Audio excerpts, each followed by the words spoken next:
This is released for the sake of education. This is a brief key insight about all the concepts of the book. We provide free audiobooks, key insights, summaries and brief study notes on the concepts of the books. So make sure to subscribe and become a part of our family. Without wasting any second, let's dive into the ocean of words. On behalf of Cybervision Systems, I would like to welcome you to one of the most beneficial and powerfully effective personal achievement programs you will ever experience. The Neuropsychology of Self-Discipline, the Master Key to Success. My name is Richard Gebhardt, and I'm going to be your guide as we explore, learn, and use this fascinating and effective program for developing your power of self-discipline, the iron will, the inner strength and drive you need to achieve your life's goals and ambitions. This program is the result of many years of thoughtful scientific inquiry and research. In an attempt to discover and understand the main driving force, the core source of inner power that separates the dynamically achieving person from the unfulfilled, underachieving masses, Cybervision Systems has directed its financial and human resources to find the answer. Through its association with the famed Stanford University Neuropsychological Research Laboratory, and through 7 years of intensive investigation into the science of human achievement, Cybervision Systems has uncovered what it believes is the master key to success. The master key which unlocks the raw potential that lies dormant within the heart and mind of man. Simply stated, we call this key self-discipline. Self-discipline. What's the first thing that phrase makes you think of? Unfortunately, for most people, the term conjures up images of strictness, long stretches of boring or irritating work, of self-sacrifice and self-denial. Nothing could be further from the truth. Truly self-disciplined people are not bored, unhappy, or suffering from any kind of deprivation. In fact, they have learned to give themselves the true joy that comes from pursuing and achieving their most cherished goals and dreams. What, then, is self-discipline really all about? The simple answer may surprise you. Self-discipline is your ability to systematically and progressively work towards a goal until you have reached it. It includes acquiring knowledge and skills. It's your ability to become positively obsessed, single-minded, and efficient, to strive without giving up, to work consistently day after day, week after week, and year after year until your purpose is fulfilled. Self-discipline is the power to say, this is what I really want in life, and this is how I'm going to get it. And if I have to give up some other things, I will, because it's worth it in the long run. To be self-disciplined, you must learn to develop the kind of obsession that glows like a beacon in a storm. You must learn to watch that light and steer your course towards it, no matter what gets in your way or how long it takes. Like a sailor, you must learn to use the skills that will point you in the right direction, and you must keep on using all your knowledge, skill, and energy to stay on course until you have reached your destination. Self-discipline is the single ingredient that makes success possible for anyone who dreams of achieving great things. Without it, there would be no Olympic gold medal winners, no great artists, musicians, or writers, no brilliant inventors, Grand Prix winners, or multimillionaires. Every person who has made an enduring success of his or her life used self-discipline to get there. If self-discipline is so effective, why don't more people have it? Unfortunately, we live in a quick-fix society where old-fashioned effort isn't appreciated. Nearly everyone wants to be an overnight success. People spend their money as soon as they make it to get instant gratification through material things. And then the same people wonder why they're not getting anywhere. The truth is, without paying the price and without making an effort, most people will fail at what they set out to do. It takes years of hard work and discipline to master a skill or craft. Years of putting in 7-day work weeks to build a business from scratch into a multi-million-dollar operation. Years of schooling and internship to get a medical degree and start a doctor's practice. And years of tempering and seasoning to become a prima ballerina. We all greatly admire successful artists, business people, and doctors, among others. But how many of us are willing to put in the years of work it took for these people to get where they are. The late Ray Kroc, the founder and guiding genius behind McDonald's restaurants, told a wonderful story about the contrast between the self-disciplined achiever and the wishful thinker in a speech he gave to MBA candidates at Dartmouth College. He said, "I'm reminded of a story about the great pianist who gave a concert, and at the end a lady rushed up to him and said, 'I'd give anything in the world if I could play like that.' And he said, 'No, you wouldn't.' She could have if she wanted to. Anybody could. I know, as a piano player, that piano playing is mechanical to a great extent. But it's the dedication, the disciplining to practice that makes the difference. And when you're talking about a concert pianist, he has been practicing for years. Years of practice, several hours a day, every single day. Practice, practice, practice, practice. Sacrifice and discipline. That's what it gets down to. And so he said, 'No, you wouldn't,' meaning that what she said she wanted to attain, she wouldn't pay the price to get. To discipline herself to do the studying and practicing required to be a concert pianist. How many times have you heard yourself saying, 'I'd give anything to be a doctor, or a lawyer, or president of a company, or a singer, actress, or dancer, if only I had the talent or the education or the intelligence?' The truth is, with a minimum of talent and average intelligence, you could be any one of those things. With a steady, sustained effort that never falters, never crumbles, and never gets lost in unimportant details, you can be anything you want. Many people believe that talent alone is the key to success. Talent might play its part, but it's not the difference. In every field of endeavor, millions of talented men and women with special talents are wasting away, contributing little to their own success or the good of mankind. And every day we see others who are less gifted, but who have accomplished more. Many believe that education is the key to success. Though it is a valuable aid, it is not the difference. The educated derelict is a common sight, and so is the man or woman who has achieved phenomenal success without the advantage of a formal education. And many believe that intelligence is the key to success. Even though a person with a high degree of intelligence is fortunate and possesses the raw materials to be successful, the relationship between intelligence and accomplishment is something less than balanced. Every day we encounter highly intelligent people who barely get by, and their opposite number, men and women of average intelligence, but superior achievements. The one quality which sets one man apart from another, the one key which lifts one to every aspiration while others are caught up in the mire of mediocrity, is not talent, formal education, nor intellectual brilliance. It's self-discipline. With self-discipline, all things are possible. It's the closest thing you could have to a wish-granting fairy godmother. Without self-discipline, even the simplest goal can seem like the impossible dream. In America today, the greatest cause of failure is the lack of self-discipline. Lacking self-discipline, millions of American dreams turn to ashes. With lofty visions of success, many people don't know that it takes more than wishful thinking, shortcuts, gimmicks, and get-rich-quick schemes to achieve excellence. Somehow, most people have lost sight of the age-old truth that anything worthwhile achieving takes time, organized, persistent effort, and more time. As you look around you, you'll see the many obvious fruits of the undisciplined mind: poverty, unhappiness, and drugs, the social cancer of a quick-fix society.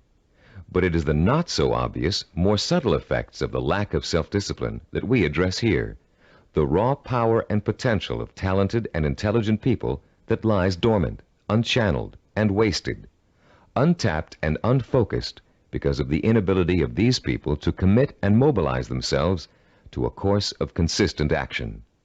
The lack of self-discipline is the #1 killer of achievement in America. Successful people have one thing in common. They set their sights on a goal and work every hour of every day towards reaching it.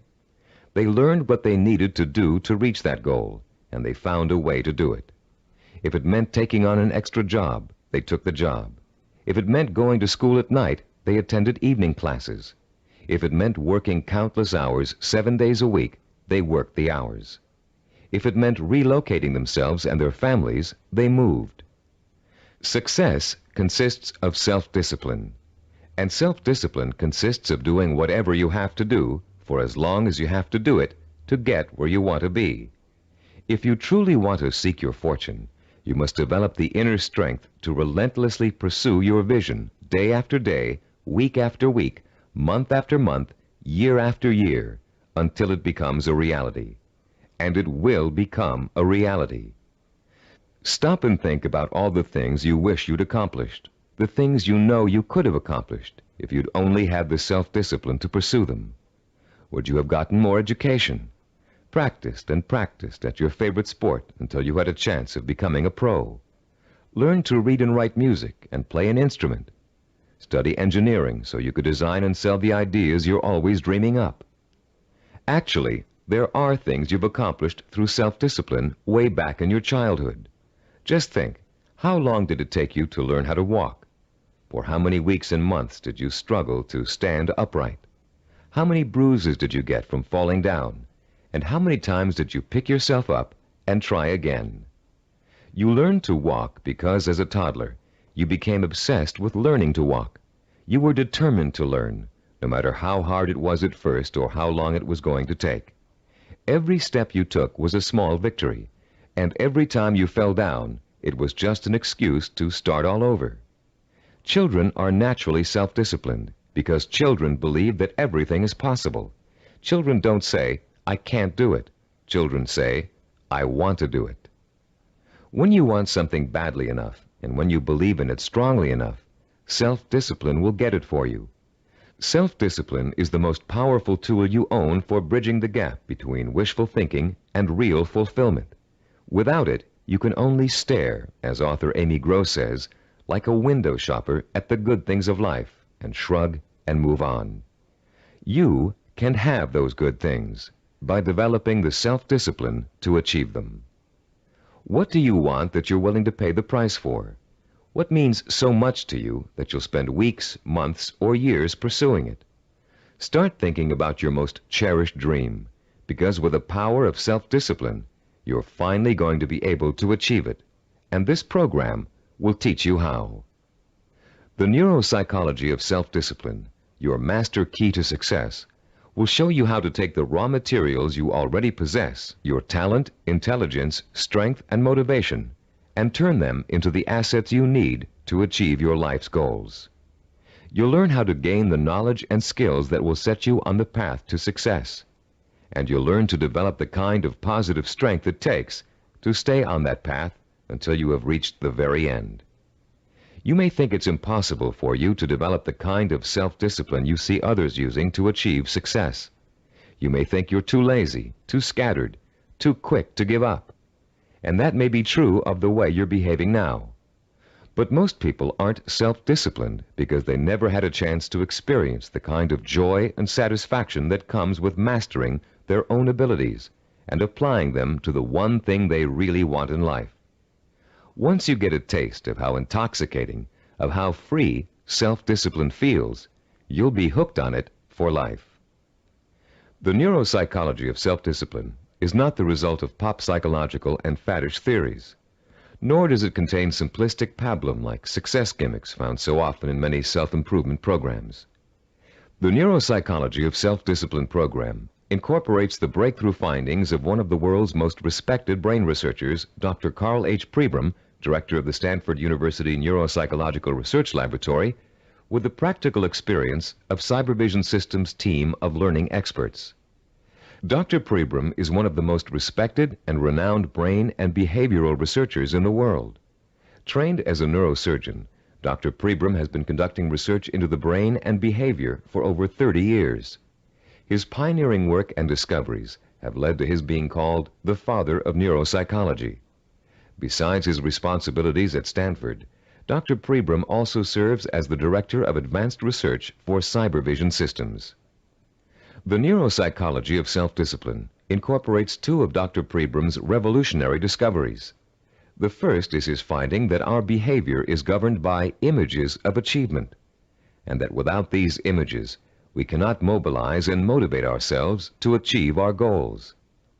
The second is Dr. Prebram's discovery of how the human brain forms visual and sensory images and how these images affect our emotions, our power to commit ourselves to a course of action and see it through to the end with excellence through perseverance and persistence. Dr. Prebram's cutting-edge work lets us understand for the first time the relationship between thinking, sensing, motivation, and behavior. And by collaborating with Dr. Prebram, Cybervision Systems has been able to develop a powerful technology that enables you to harness your own mental processes and motivate yourself to develop the kind of iron will that will carry you through thick and thin to achieve your goals, achieve them well and completely, and enjoy the journey every inch of the way.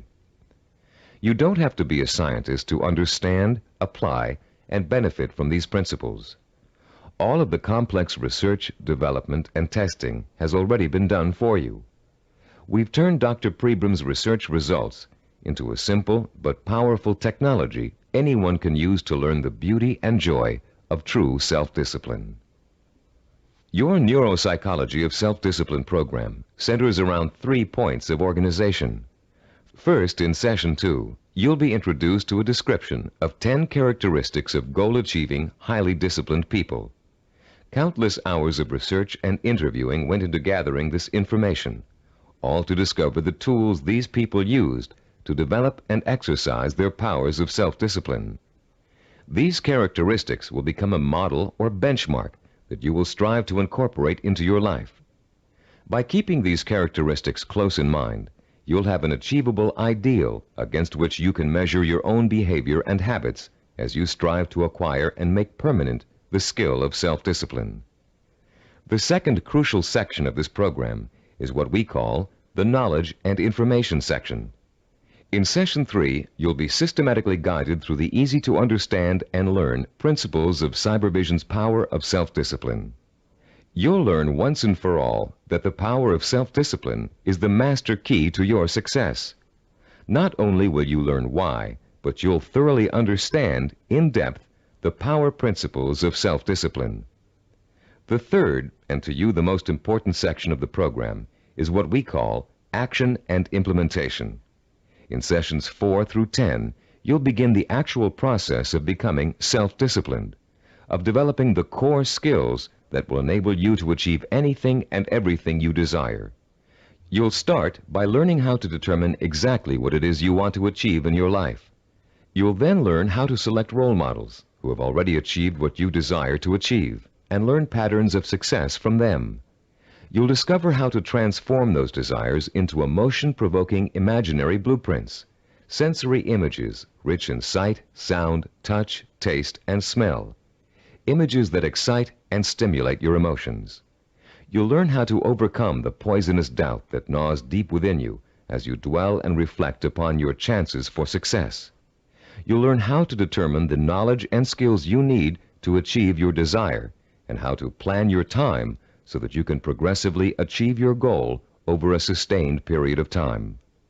And you'll discover the principles of persistence, how to break through the barriers of time, how to keep going no matter how difficult, painful, or tiring it may be, until your dream is realized.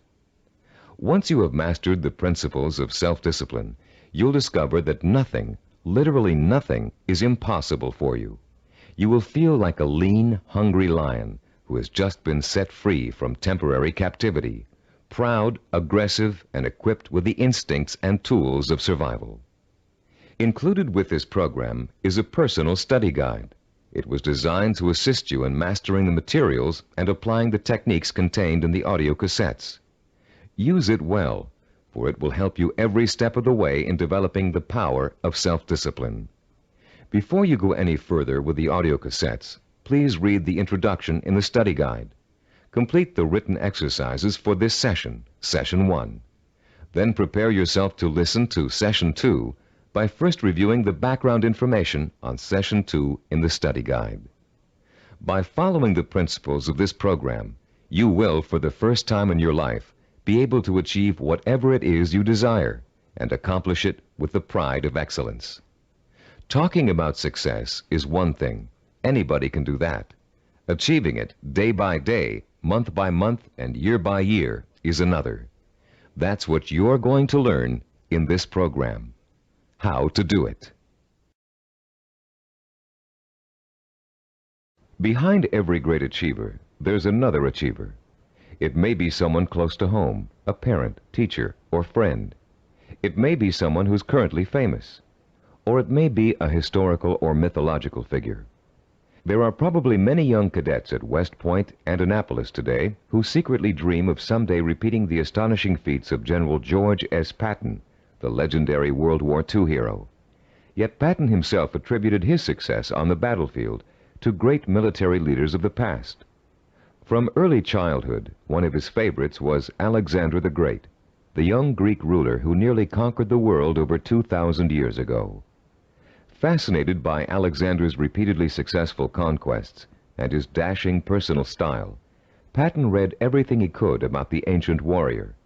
Soon he came to know Alexander intimately, his personality, his leadership style, his way of thinking and solving problems, his military strategies. And finally, Patton got to the point where he could think like Alexander the Great, act like Alexander the Great, and get results like Alexander the Great. When he planned his battle strategies, Patton used tactics that followed along the lines of Alexander's greatest military achievements, and they worked. Patton was so successful in battle after battle that the Germans considered him to be the Allies' greatest weapon. Patton had Alexander the Great and his own disciplined personality to thank for his success. But Alexander himself had someone else to thank for his own brilliant military maneuvers.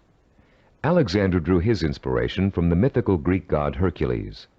After studying everything that had been written and that was known about the mythical god of courage and strength, Alexander began to pattern his thinking, personal style, and actions after him.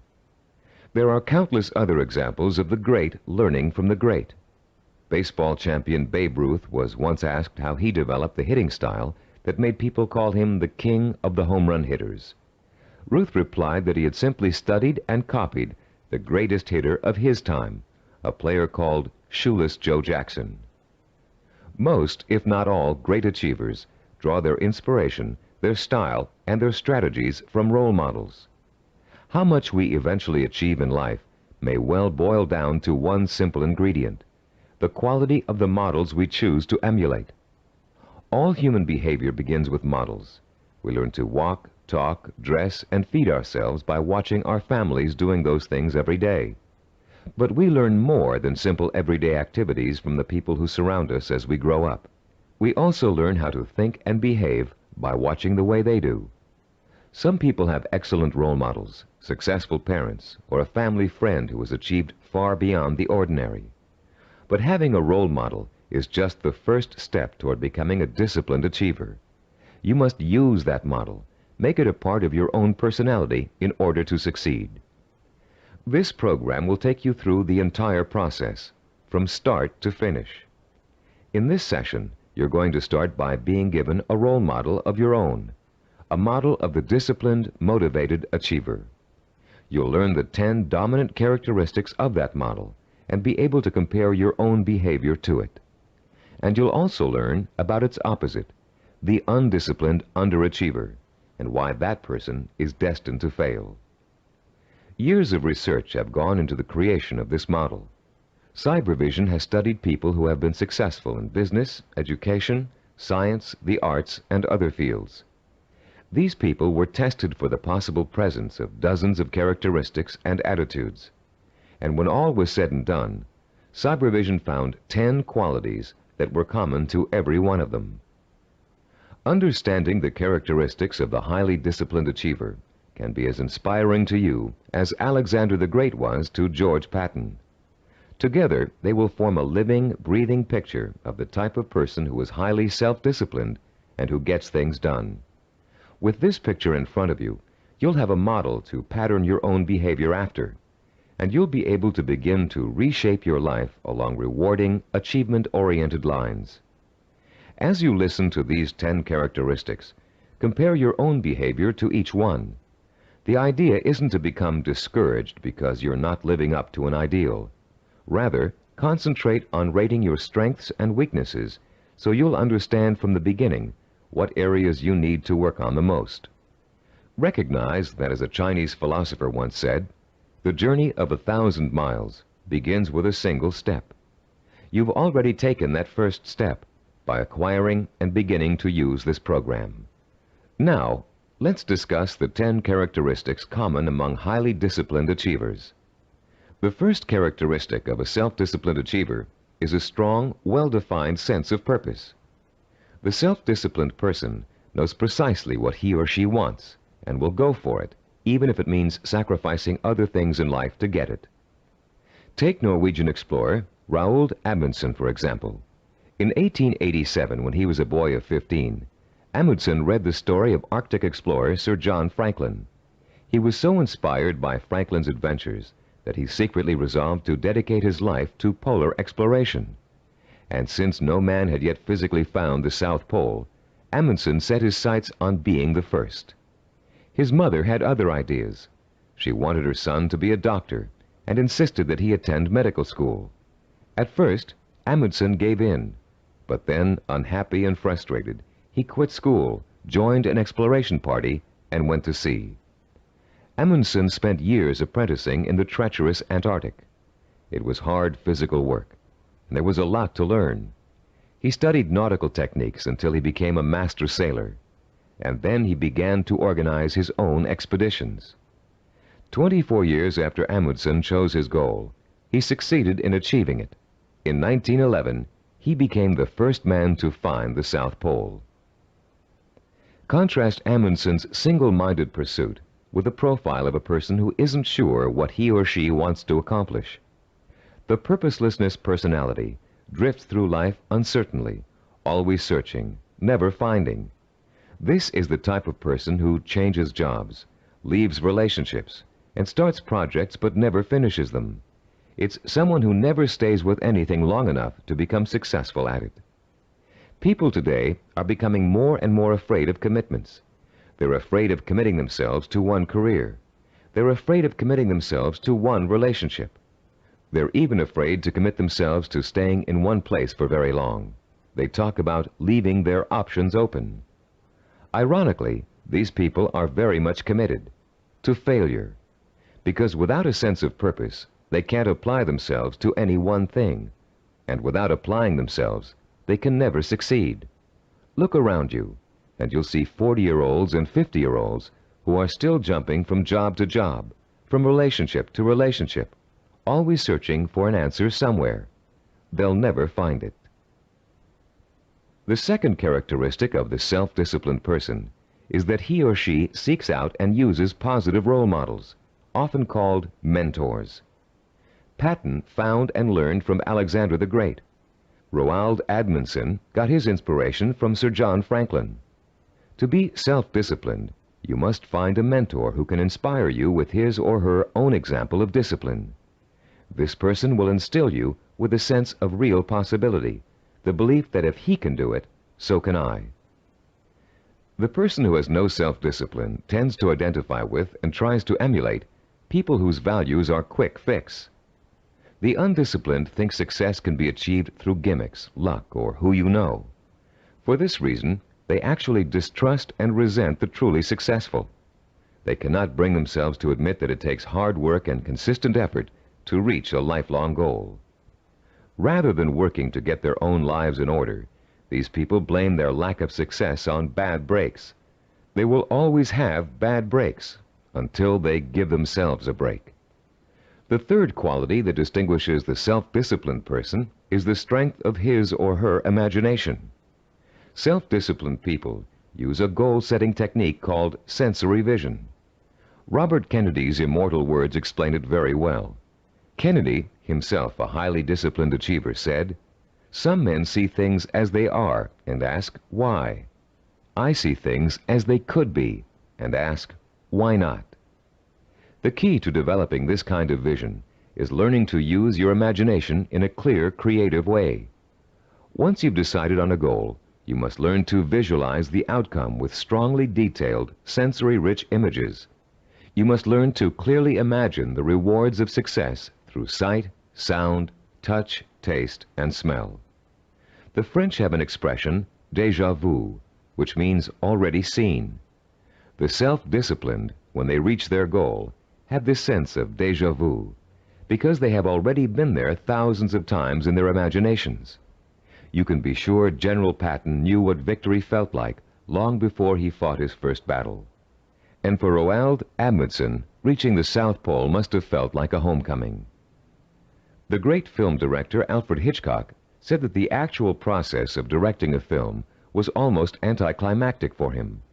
By the time production started on each of his films, he had already visualized every single frame and every single camera angle so clearly in his own imagination that making the movie consisted of just going through the motions.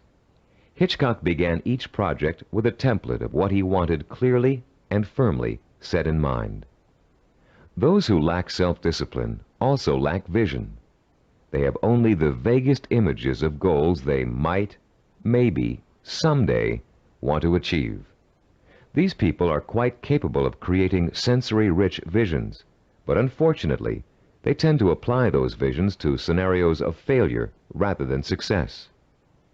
The fourth quality exhibited by the self-disciplined individual is what we call a positive sensory orientation. Achievers dwell on their own past accomplishments as proof of their ability to succeed. They won't admit to failure. In fact, it can truly be said that they don't know the meaning of the word failure. If things don't first turn out as planned, they just chalk it up to experience and keep on working toward their goal.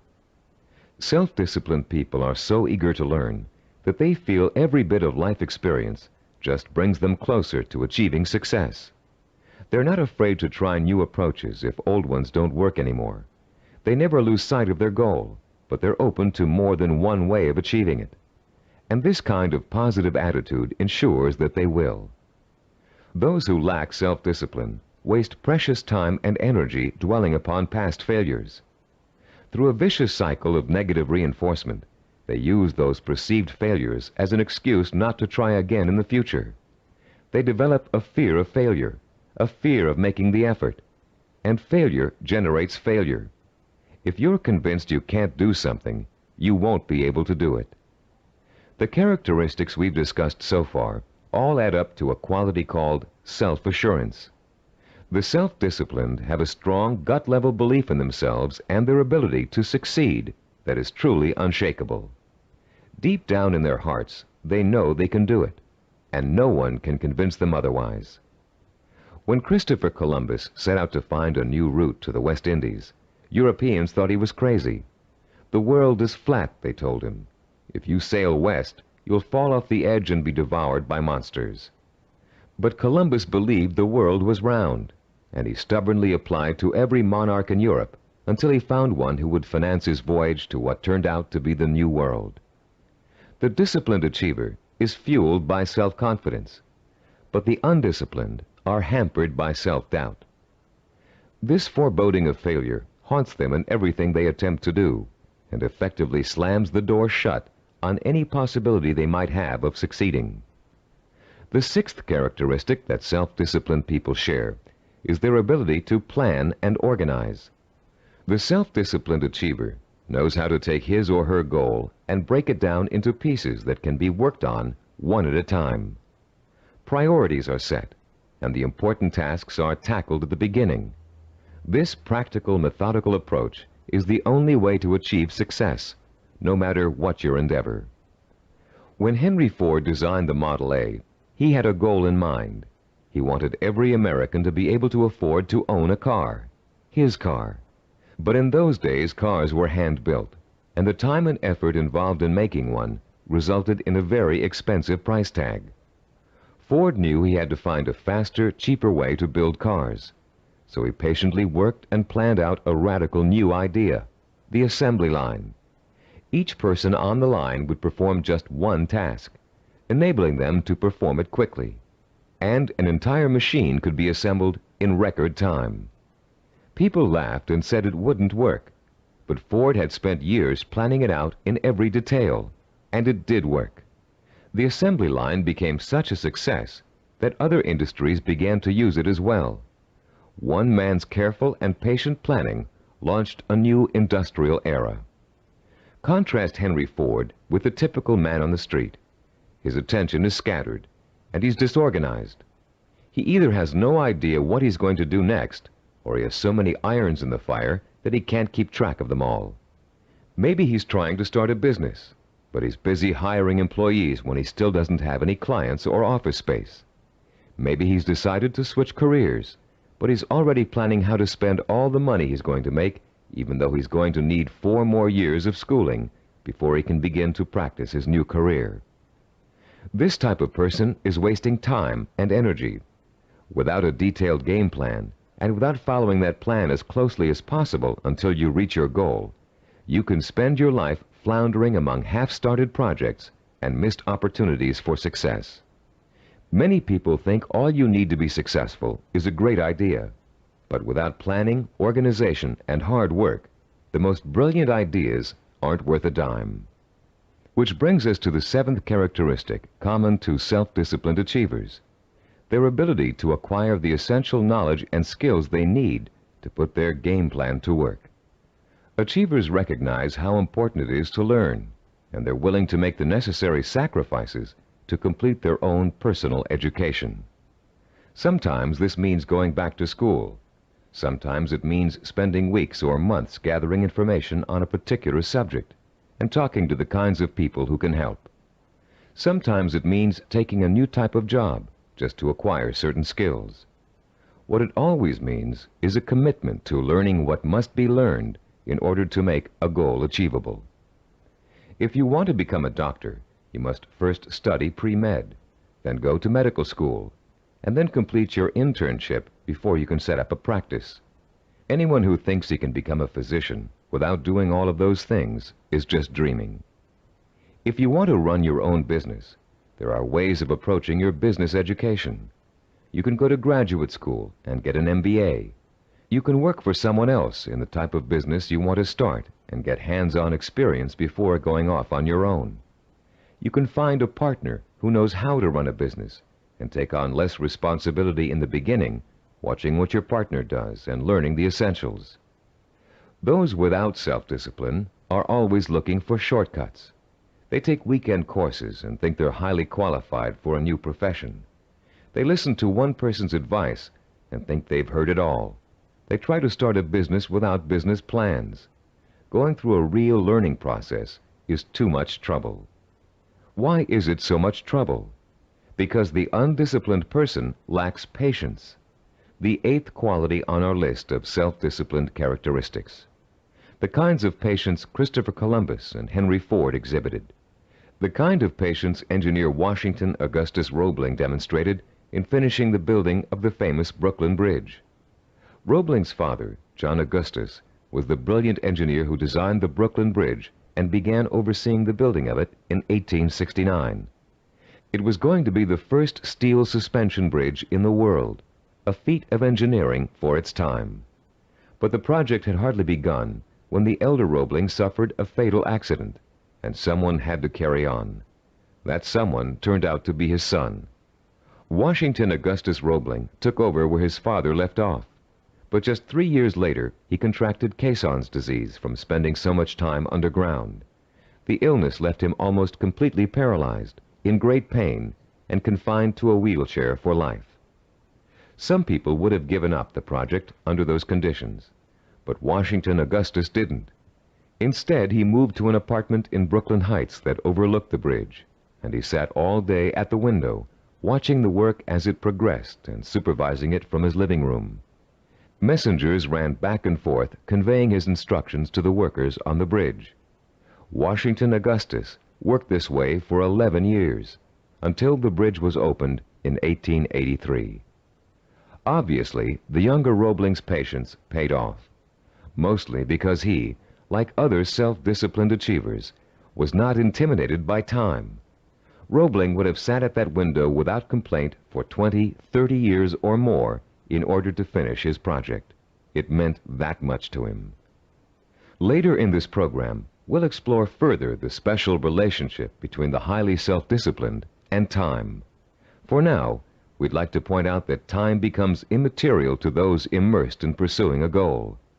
Hours pass as if they were minutes, weeks as if they were days, years as if they were months. The self-disciplined do not worry about time. They also see time as a tool.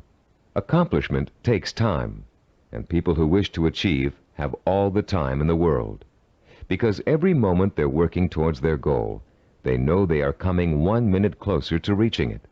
And for the self-disciplined, getting there is at least half the fun. The undisciplined view time as an enemy, something to beat. You'll hear them say, "I want it all now. I can't wait." Unfortunately, these people don't realize that time is going to pass anyway, and if they're not working toward their goal, they're only wasting the time they feel is so precious. The self-disciplined are persistent. This is the 9th quality that contributes to their success. They have what it takes to stick to their vision through thick and thin, day in and day out. They don't give up in spite of rejection, hardship, setbacks, or other people's opinions. They are relentless in their pursuit of their own dreams and goals. The self-disciplined are actually very stubborn. They succeed against all odds. When they get discouraged, they draw new inspiration and motivation from their sensory-rich visions of success. And that's enough to fuel their emotional drive to keep on making the effort. Ellie Hawkins, a mountain climber, is a good example of someone who just wouldn't give up even when the odds turned against her. She set out to climb a particularly difficult face of Yosemite's treacherous El Capitan. Ellie undertook this climb to prove that dyslexia, a learning disorder from which she suffers, can be beaten. In the middle of the climb, Ellie slipped and suffered a rope burn on her left hand that was so bad she almost lost complete use of the hand. She could have stopped there, but she didn't. What started out to be a 6-day climb turned into a torturous 8-day ordeal as Ellie worked with one hand, holding her wounded arm above her head to lessen the pain. Ellie reached the top and immediately announced plans to tackle another very difficult climb. No one doubts that she'll do it, because she has the hallmark of a disciplined achiever. The undisciplined are easy quitters. They give up when the going gets rough. They're more interested in having a good time than in working. Even worse, they find it impossible to have a good time when they are working. This brings us to the 10th and last characteristic of the self-disciplined achiever, the ability to experience pleasure while working to achieve his or her vision. These people are excited by their goals and become easily engrossed in the work it takes to get there. They're interested in learning, they enjoy acquiring new skills, and they have a good time while they're pursuing their ambitions. To the highly disciplined, there's no such thing as work. Their work becomes their life and their main source of pleasure. When they become successful, you often hear them say, "I can't believe I'm getting rich doing this. It's so much fun." And most of them would keep doing what they're doing, even if they weren't making money at it. To the undisciplined, work is the stressful, painful, boring part of life that must be tolerated between periods of pleasure. These are the people who live for the weekend, who are willing to work only because it gives them the disposable income they can spend on fun. And these are also the people who don't want to put in overtime or take work home unless they're being paid extra for it. If taking on more work will only get them a promotion or a crack at a better job, they won't do it.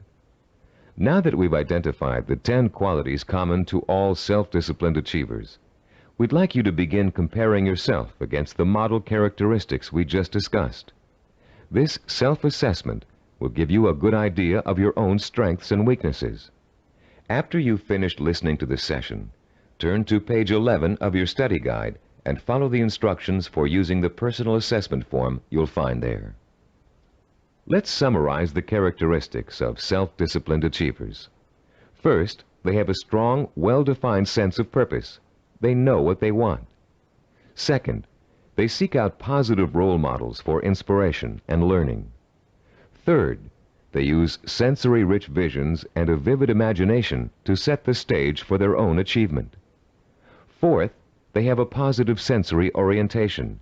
They expect to succeed rather than fail. Fifth, they have a deep-rooted belief in their ability to achieve. They are immeasurably self-assured. Sixth, They have the ability to plan and organize. They can break down what they want to achieve into manageable steps and set priorities that let them accomplish the most important things first. Seventh, they know how and when to acquire essential knowledge and skills. They're not intimidated by the thought of having to learn something new. Eighth, they have patience. The passing of time doesn't bother them. They'll keep working toward their goal for as long as it takes. Ninth, they persevere. They're stubborn, and they don't give up, even when the going gets rough. 10th, they view work as pleasure, because work is bringing them closer and closer to the realization of the goal that will be their final reward. Turn off the tape now and score yourself on the personal assessment form. When you're done, turn the tape back on.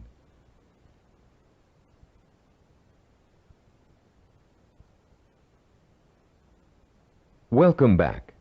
We hope you're not too discouraged by an honest assessment of where you stand now in terms of self-discipline.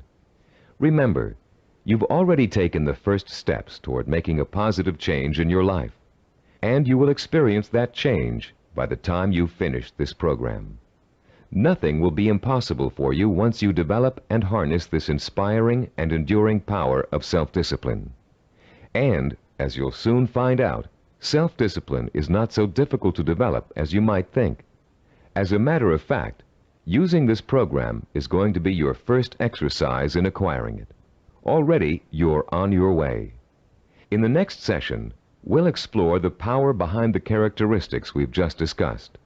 You'll learn why they're so important in developing self-discipline and what they can do for you once you have them. And you'll be further along the road toward understanding and developing the one characteristic that will give you the power of success. After completing Session 2, you should now have a clear picture of your strengths and weaknesses as compared to the model of the self-disciplined achiever. Perhaps for the first time in your life, you're able to objectively see which of your attitudes and behaviors have been acting as barriers to developing the kind of self-discipline that will enable you to achieve your dreams and ambitions. Now that you have a better understanding of the 10 characteristics of the self-disciplined achiever, we're going to provide you with the scientific foundation for Cybervision's unique self-discipline program. In this session, you'll learn how recent scientific discoveries have made it possible for you to acquire, harness, and focus the power of self-discipline, the power to achieve whatever your mind and heart are set on achieving. That power is what sets achievers apart from the mass of ordinary people, people described by American philosopher and writer Henry David Thoreau as leading lives of quiet desperation. That power is what drove great achievers like Dr. Jonas Salk, Ludwig von Beethoven, Albert Einstein, and Mahatma Gandhi. But what does that power consist of? What is the force that motivates high achievers to sustain a long-term effort that might take 10 years, 20 years, or a lifetime to achieve? More importantly, if we can define and isolate such a force, how can you or I tap into it? The force exists, and it has a scientific basis. By the time you've completed the neuropsychology of self-discipline, you'll understand its origins, its strength, and its power. And you'll be armed with all the tools you need to stay in touch with that force in order to accomplish anything you set out to do. There are many self-improvement programs that, like crash diets, offer good short-term results but stop working after a few days or weeks. These programs tend to rely on one of 3 kinds of motivation. The first is evangelical. A powerful orator, we'll call him Speaker X, comes to town with promises to increase motivation and production after a single seminar or series of seminars. Perhaps your boss encourages you and your coworkers to go. Perhaps he even purchases a block of tickets. Meeting night arrives, you attend, and the speaker is indeed inspirational, as are the bells and whistles and songs and slogans that accompany him. It is a fever-pitched, emotionally charged experience that Speaker X has to offer. As he exhorts you to live up to your enormous potential, to work harder, better, and more enthusiastically, to use your talents, to use your mind, you feel power welling up inside you, and the people around you are feeling the same kind of power inside them. Yes, you're all saying, we can be more productive, we can have a better attitude, we can get ahead if we want to. The very air becomes charged with mass enthusiasm. The next day, you're at your desk a half hour early, and you work a half hour past normal quitting time. The same thing happens the day after. You start planning new ways to accomplish your work more effectively. You're feeling happier about the work you're doing. And for the next few weeks, it looks like you're getting more work done in less time than you ever have before. But soon, your enthusiasm begins to fade, and your pace starts to slow down. Even if you have the audio tapes of the speech, it's hard to recapture and sustain the original emotion you felt in the presence of an inspired speaker. And of course, you no longer have the kind of group excitement and energy you experienced the first time around. You're getting tired and bored. Your boss sees productivity fall after an artificial peak, and sure enough, when the next motivational speaker comes through town, we'll call him Speaker Y, there's the boss with another block of tickets in hand. This evangelical form of motivation may get short-term results, but it creates an unhealthy dependence on external hype. It's like a drug addiction. You need more and more of an artificial stimulant to reach the same level of false well-being. When you get your shot of motivation, you become enthusiastic and energetic. When the shot wears off, you get sluggish and lethargic. The same problem exists with the second major motivational tool that most self-improvement programs rely on: external rewards, like money, prizes, bonuses for reaching quotas. These are essentially pats on the head from the boss, often desirable pats, but still pats on the head, signals that you've pleased someone else. This method works very well on children.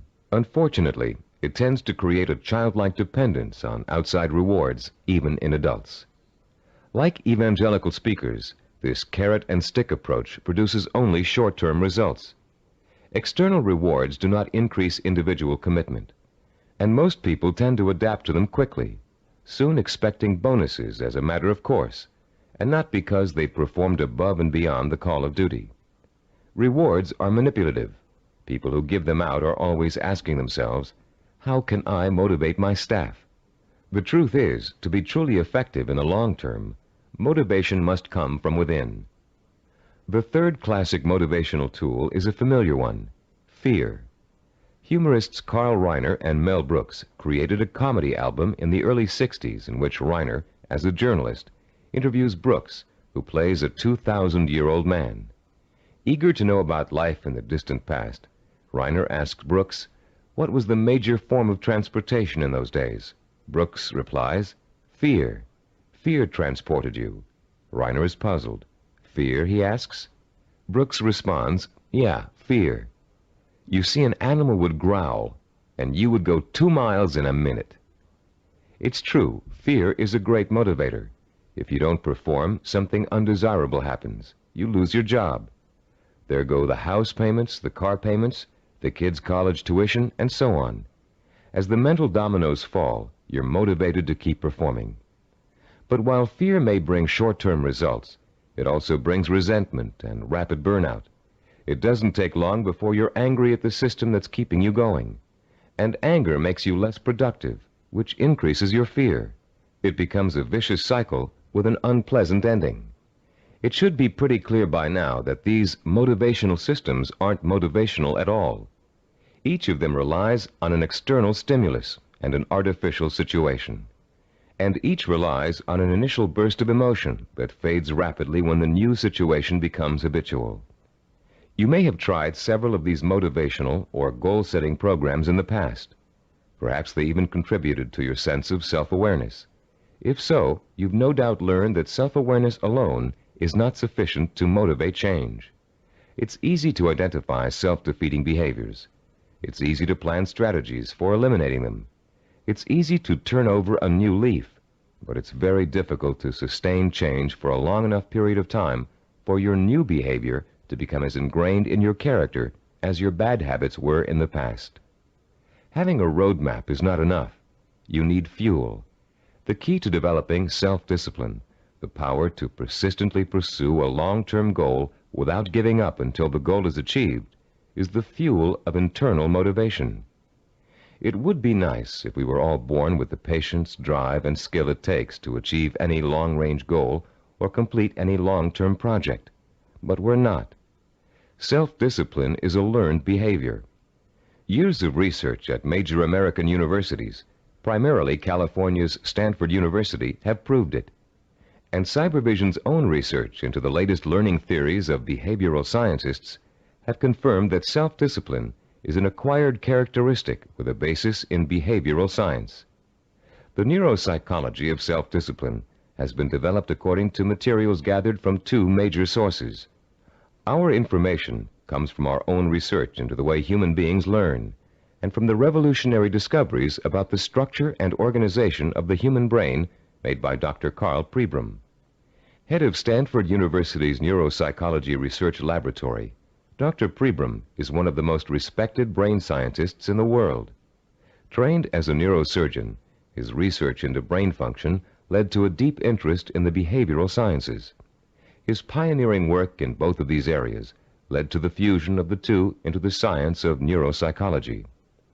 As a neuropsychologist, Dr. Pribram studies how the nervous system and its component parts affects human behavior. Those studies have led to two revolutionary discoveries. The neuropsychology of self-discipline incorporates both of them. The first of Dr. Pribram's discoveries explains how the human brain forms visual and sensory images, and how those images affect our minds, our bodies, and our behavior. The second discovery is that our behavior is governed by images of achievement, neuronal blueprints of the skills and actions that determine our success or failure in the achievement of our goals. Let's discuss how each of these scientific discoveries leads us to understand the power and the origins of self-discipline.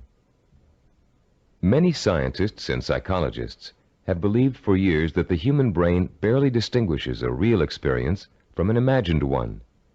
Best-selling self-help books like Psycho-Cybernetics, Think and Grow Rich, and others have used this belief as their foundation for motivation and change.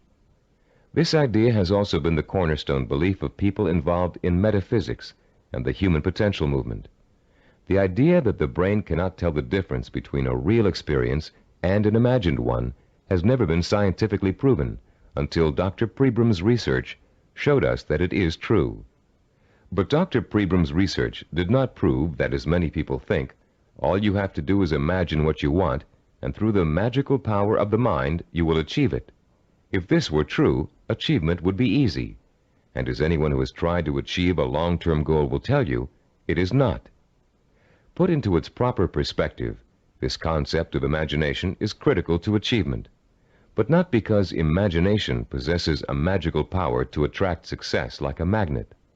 Imagination is critical to achievement because it evokes the power and emotion that stimulates and sustains the drive to achieve. The human nervous system responds emotionally to imaginary images rich in sensory detail, in sight, sound, touch, taste, and smell, as if they were real. In fact, the brain doesn't distinguish between sensory-rich imagination and reality. That's why the sight of a hand reaching for a murder victim on a movie screen can inspire the same terror, the same rapid heartbeat, and rush of adrenaline as a real threat does. You can perform a simple demonstration of how an imaginary image affects the body's responses right now. Close your eyes and imagine for a moment that you're holding a firm, ripe lemon in your hand. Now bring the lemon up to your mouth and slowly bite into it. As your teeth break through the peel, penetrate the skin, and sink into the flesh of the fruit, imagine the juice exploding into your mouth. What did you experience during this exercise? Did you develop a feeling of bitterness and distaste? Did you pucker up in response?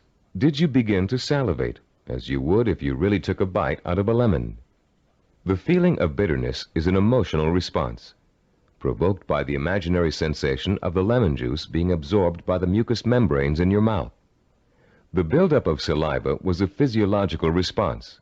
Saliva neutralizes the acid level in lemon juice. You can create a similar response by imagining yourself biting into an onion. Rather than experiencing a sense of sourness and a watering of the mouth, your eyes will begin to burn and tear. This power of imagination to create physiological and psychological responses is crucial to the survival of the human species. The images of love and eroticism stimulate sexual response for reproduction. The image of fear stimulates the fight or flight response for survival. But our brain's ability to respond to images is a two-edged sword. The person who is dominated and controlled by emotional impressions becomes a victim of his own sensory images. These people act impulsively in response to their feelings. They have little control over their environment. They are easy prey for fear, superstition, and con artists. They are usually unhappy. On the other hand, the person who understands the power of imagery and who can deliberately harness a flood of sensory images to reinforce an intellectually formulated plan has a lifetime source of energy to apply toward positive action. This person uses emotion as fuel. Only when the imagination is harnessed and focused on the benefits and rewards of a specific goal can we light the fires of self-motivation and develop the kind of self-discipline that will help us achieve that goal. Dr. Pribram made a second significant discovery in his research into the brain and human behavior. He found that all of our actions are governed and driven by what he calls an image of achievement. That image of achievement is actually a mental blueprint for reaching a goal. It is made up of images rich in sight, sound, touch, taste, and smell. And in the mind of a highly self-disciplined achiever, it serves as the source of emotional fuel that drives him to work long and hard to reach his goal. Wimbledon tennis champion Stan Smith reported that once he realized that he could compete with some of the world's best tennis players, he established a vision of himself becoming the #1 tennis player in the world. He imagined winning the Wimbledon title years before he actually achieved it. He saw himself receiving the trophy, dancing at the winner's ball. He felt the worldwide acclaim that would accompany his success. He used that vision as an emotional well from which to draw the necessary strength, persistence, and perseverance to spend thousands of hours in practice and competition, developing the skills and experience that would eventually see him to the realization of his dream. Have you ever heard someone say, "I wanted it so bad I could taste it"? That's the kind of stimulus that motivates the self-disciplined achiever. Not only can the achiever taste victory, he can see, smell, hear, and feel it too. After years of research, we now know that such deep sensory-rich images are the actual language of the brain. Although it is actually far more complex, the brain can be compared to a computer. Computers, also referred to as hardware, can do nothing by themselves. They are simply the vehicles for programs called software that tell the computers what to do. Think of the brain as hardware and the imagination, images of achievement, as software. Images of achievement tell your brain what to think, which in turn tells you how to act. The right images can set in motion a chain of events that will lead you towards any kind of achievement you can imagine. Author Joe Himes describes watching a Taekwondo master named Young Tai Lee practicing blows against a straw-covered board. Lee pounded his fist again and again against the board, oblivious to the fact that his knuckles were bleeding. When Lee's practice was over, Himes asked him whether his hand hurt. Lee replied, "Not until just now, when I thought about it."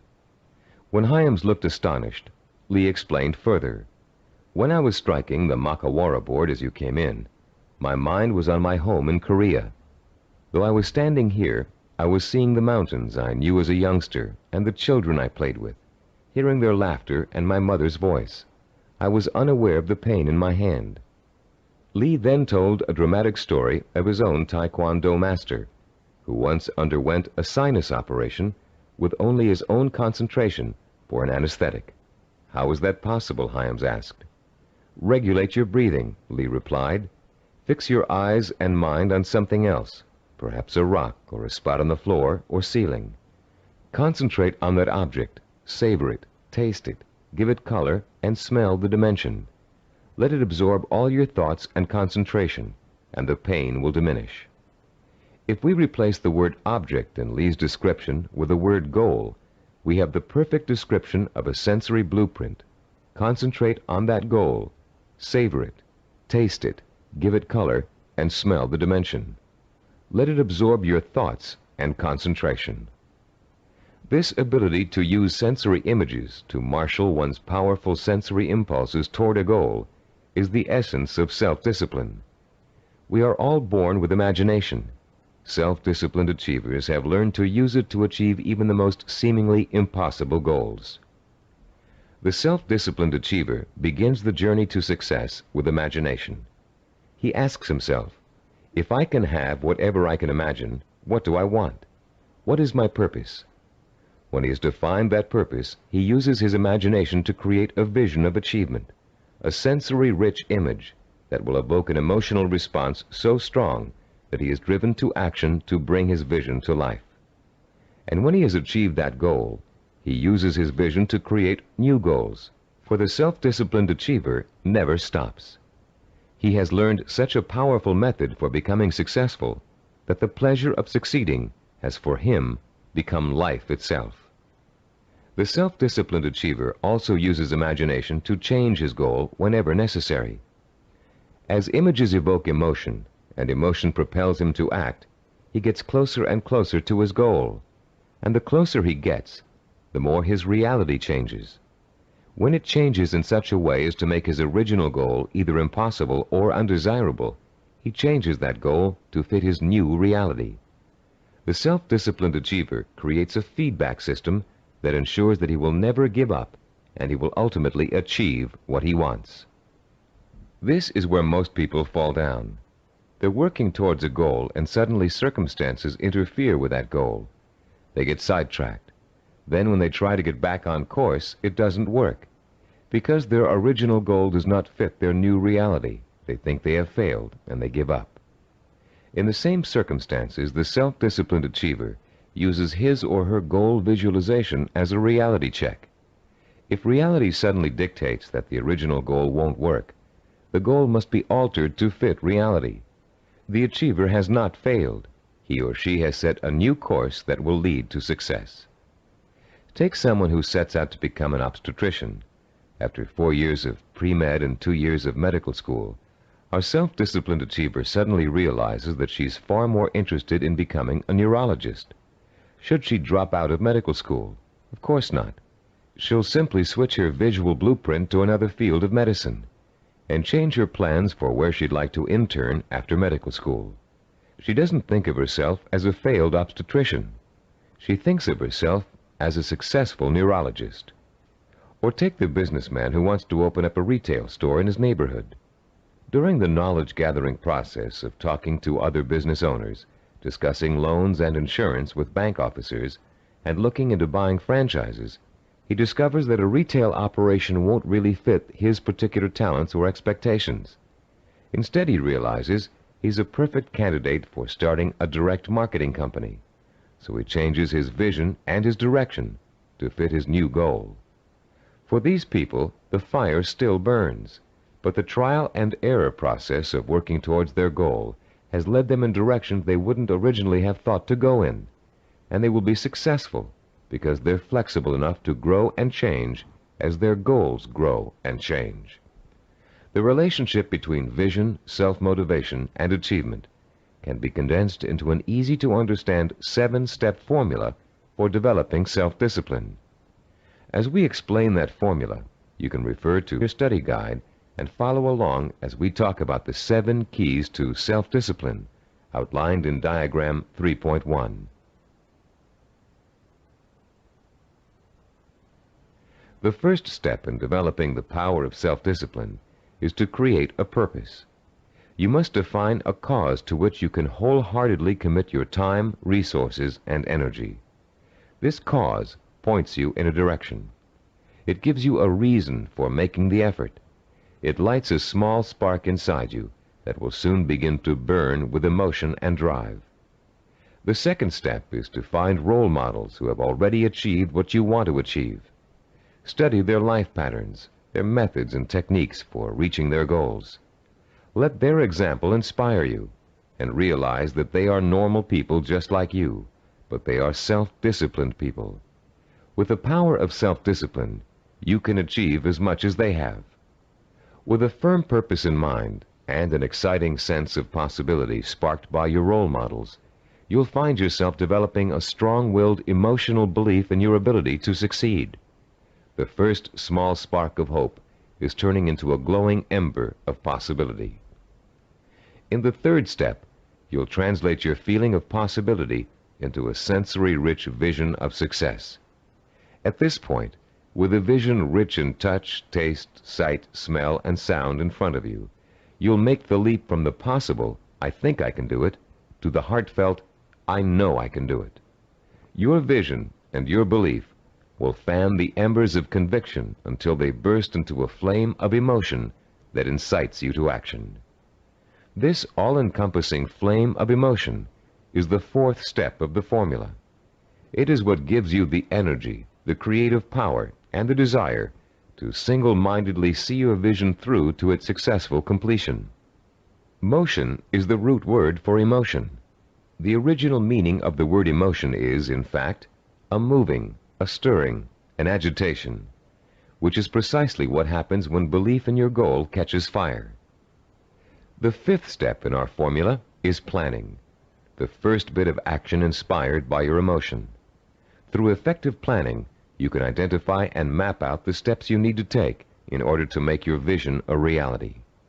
You'll figure out exactly what you need to do to accomplish your goal and how long it will take. And turning your vision into a concrete goal will further fuel the fires of emotion and action. Once your vision has become a plan, you must acquire the knowledge and skills necessary to implement that plan. This is the sixth step in the formula for developing self-discipline. No matter how difficult the learning process might be, you continue to draw inspiration and fortitude from your vision. And each time you master a skill, your confidence in your ability to achieve increases. The seventh and last step in our formula is what we call persistence and perseverance. Persistence is staying with your vision, seeing it through to its completion, no matter how long it takes or how difficult it is. Perseverance is persisting in spite of setbacks, disappointments, and hardship. Once you begin acting to achieve your goal, your drive to sustain the forward motion, to persist and persevere, is constantly fueled by the strength of your initial vision. And as you get nearer and nearer to accomplishment, the vision becomes more and more real. As your vision fuels reality, and reality fuels your vision, your drive to achieve begins working like a giant breeder reactor. You've put into motion a self-perpetuating spiral of vision, belief, emotion, motion, and reality. This formula for harnessing the essence of self-discipline will change your life. For the first time, science has given us the power to truly be able to change our own circumstances from the inside out, to understand what makes men and women overcome tremendous odds and obstacles to achieve greatness. For the first time, greatness is within the grasp of each of us. Through the understanding of the scientific principles that govern our thinking and behavior, we can, for the first time, program ourselves for success. In the next session, you'll begin to put the principles you've just learned into action. You'll learn a powerful sensory exercise which will let you determine your true goal. And once you've taken that vital first step, you can begin the exciting journey of action that will propel you towards the ultimate achievement of your heart's desire. At a recent workshop based on the neuropsychology of achievement, Cybervision President Stephen DeVore was asked an interesting question by a young corporate product manager. Mr. DeVore had been outlining the principles of goal setting when the product manager said, "You know, there's one problem I haven't yet solved. We talk about opportunities and goals, but there are so many opportunities to choose from, so many different directions we can go. How do you figure out exactly what you want to go for? How do you focus in on one choice among so many?" This session addresses that very problem, the problem of finding a purpose, and it isn't always easy. We live in a free society filled with opportunities for anyone who wants to take advantage of them. It's wonderful to have so many choices, but sometimes it makes choosing what you really want to do, your purpose, even more confusing than ever. Still, there are ways to narrow your choices down, and this session will show you how to do it. Through an exciting and powerful 4-point exercise, you're going to learn to pinpoint what it is you want most in life, out of all the things you may think you want. It will take some effort, some soul-searching, some creative thinking, and the outcome may surprise you. By the end of this session, you'll have chosen and defined what we call a macro purpose. The term macro means large or inclusive. Your macro purpose is equivalent to what creative people call the big idea. It's your main desire, your real purpose in life, your reward for hard work and effort. It's going to become your very reason for existing. Besides defining your macro purpose, in this session you're going to learn what micro purposes are and how they're used. Micro purposes are the stepping stones to your macro purpose. They consist of all the things you need to do to achieve your most important ambition. To help you thoroughly understand the concept of macro and micro purposes, think back for a moment to your early years in school, when you first learned to do simple math.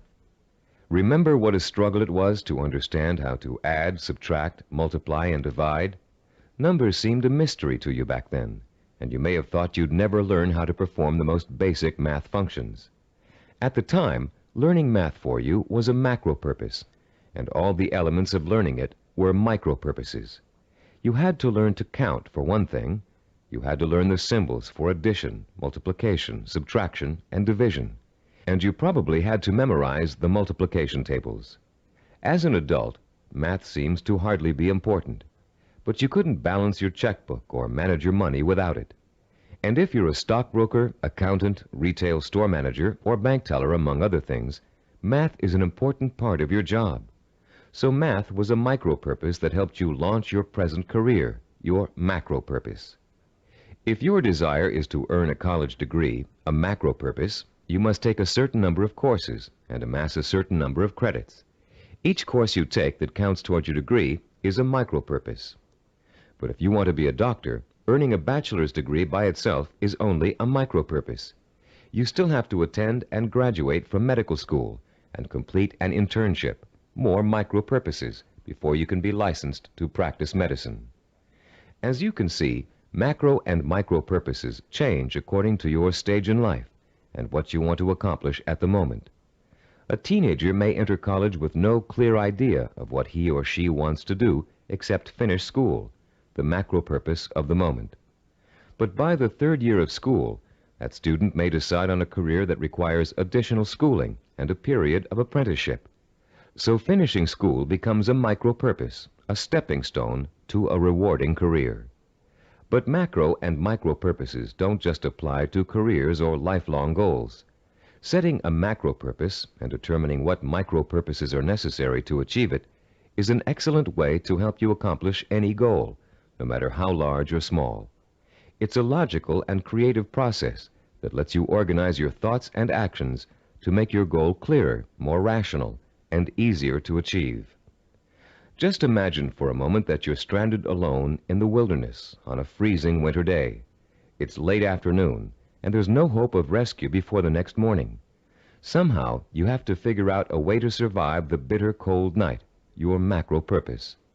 Your micro purpose is keeping warm, and right off the bat you can think of 3 ways to do this. The first is to put on some more warm clothes, but you don't have any, so that choice is out.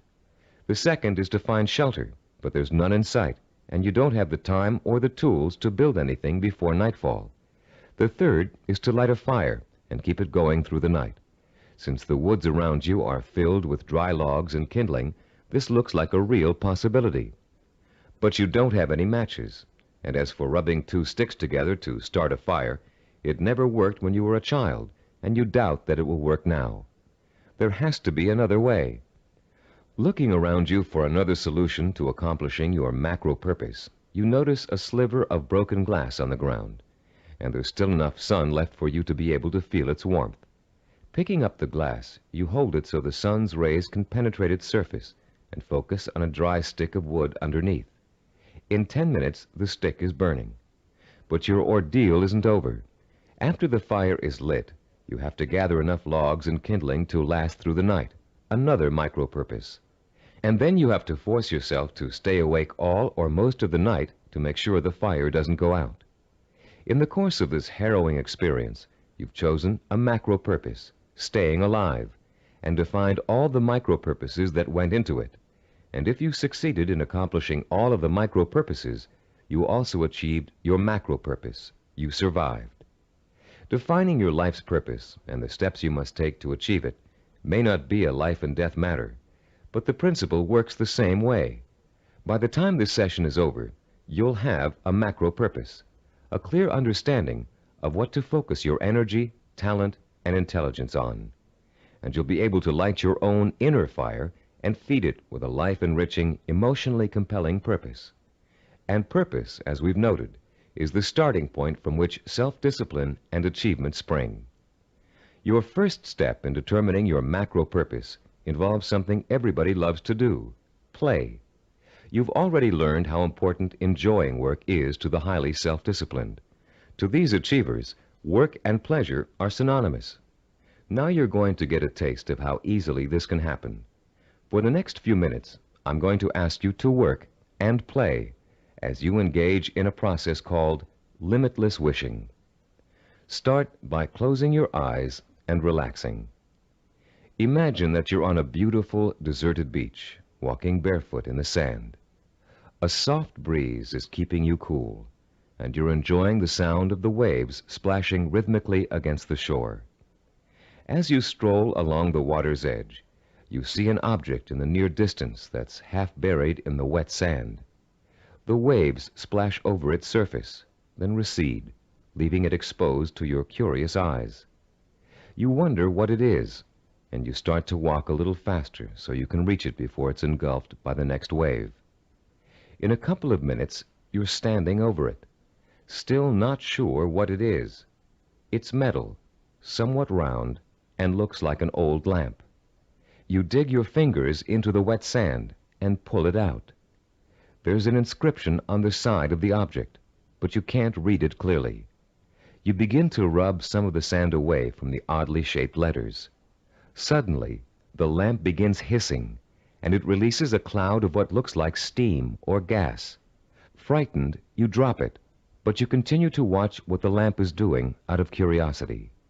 Slowly, before your very eyes, the cloud begins to assume human shape, and soon you're looking up at the largest person you've ever seen. When it speaks, its voice is rich and kind, and its message is amazing.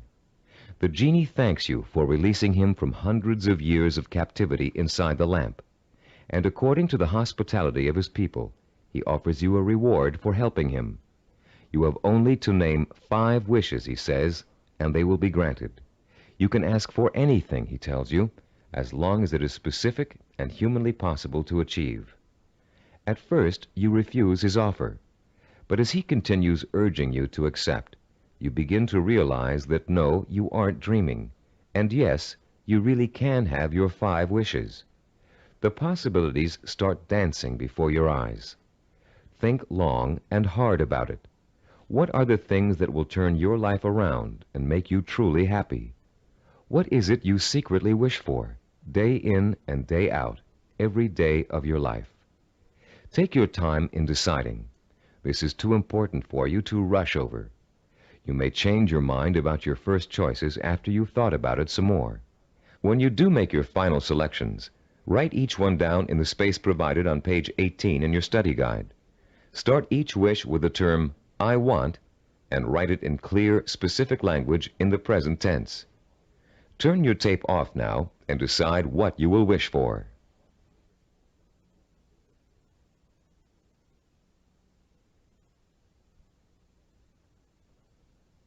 Welcome back. You now have in front of you a list of 5 wishes that your mind and heart told you are the most important things in life to you. Now, with a little imagination, you're going to create a scenario in which each of these wishes is fulfilled. This second step of our 4-part process is called wishful imagining. Close your eyes again and picture, in as much detail as possible, that your first wish has come true. If you wished for a great deal of money, imagine how your life has changed now that you've gotten it. Imagine the kind of house you're living in, the kind of car you're driving, the kind of clothes you're wearing, and what you're eating for breakfast and dinner. Maybe you've got a private plane or a swimming pool, a new career, new friends, or the same friends you have now, but with a new attitude toward you. Try to imagine that you're having dinner or drinks with your best friend, and you're explaining to that friend how your new life feels. This is a friend you trust completely, so you can say anything, positive or negative. Really imagine you're there, in the restaurant or bar, being served food or drinks, with people talking around you and soft music in the background. Imagine what you look like. Are you younger, thinner, better dressed? Is your friend looking envious? Picture every single detail, down to the season, the location, the restaurant, the plates and glasses on the table. Repeat this process for every one of the 5 wishes you wrote down. And as you imagine each one coming true, pay attention to your emotional response. Are some wishes easier to imagine than others? Did 1 or 2 really make your pulse quicken with excitement? Are there any that felt particularly comfortable, as if you could just walk right into the scenario and feel at home? Which one seemed to draw you in like a magnet? There will be one wish that unmistakably evokes the greatest emotional response in you. That wish will be your final choice, and you'll be ready to proceed to the 3rd step in defining your purpose, the step we call creative biography. When truly accomplished people pass away, they've generally left behind a legacy of achievement in art, finance, politics, or the social sciences. Biographers and historians then catalog those achievements so others can read about them for inspiration. For example, here's the entry on a man named Thomas Arnold from the Britannica Junior Encyclopedia.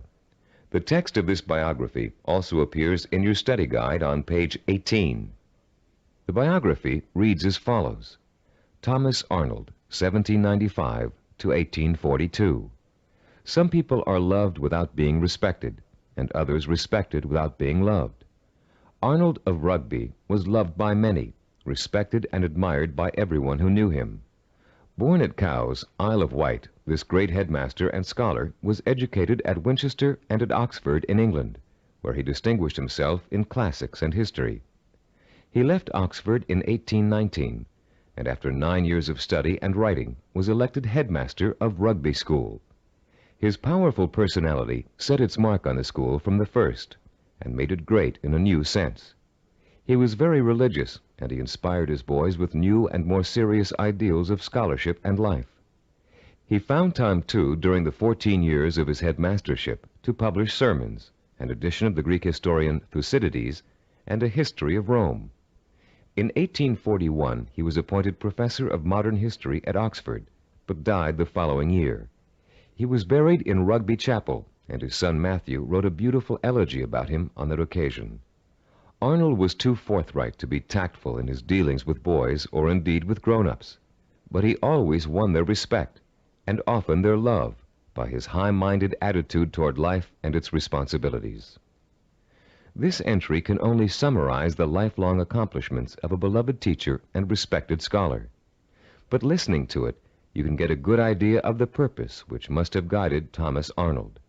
Here was a man who valued learning, scholarship, teaching, and personal integrity above all else.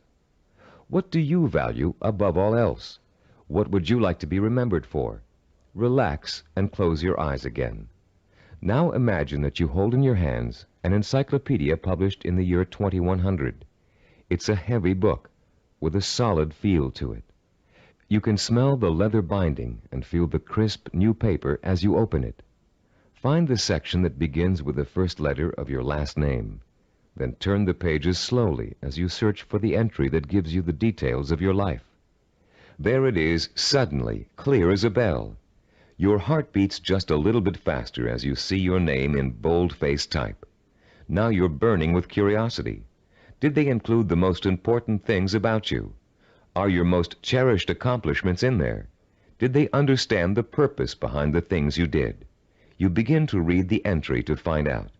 Yes, it's all there. your birth date and hometown, the schools you went to, where you lived, and then the words that describe your highest achievements, your contributions to society. Savor the words as you read them. Let them form a clear picture in your mind of the kind of person you were and what your purpose in life was.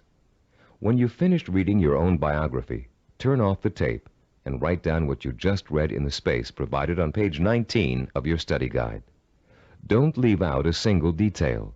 Make sure you paint a vivid picture of the self-disciplined achiever who worked so long and hard in pursuit of a single purpose that he or she ended up deserving an entry in such a distinguished publication. When you've finished writing your own biography, please turn the tape player back on.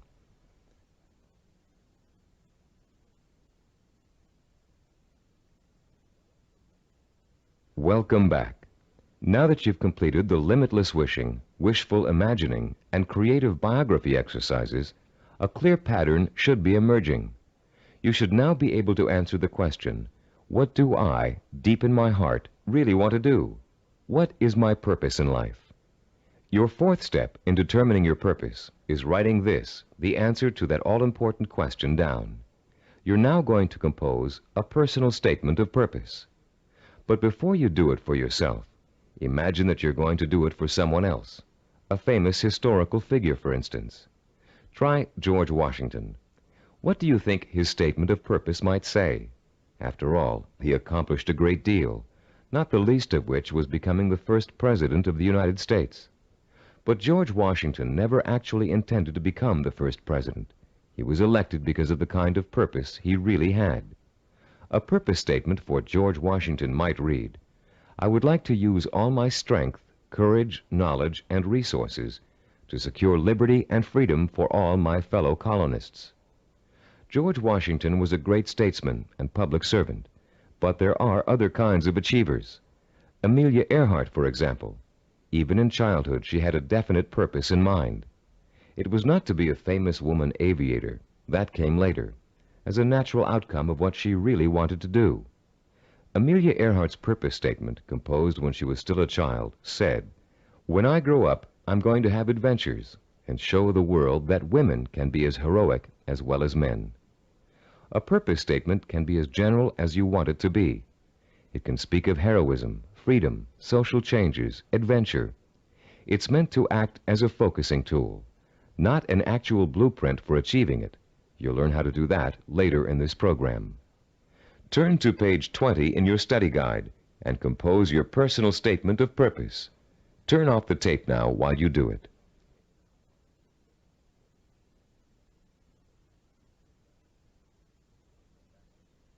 Welcome back again.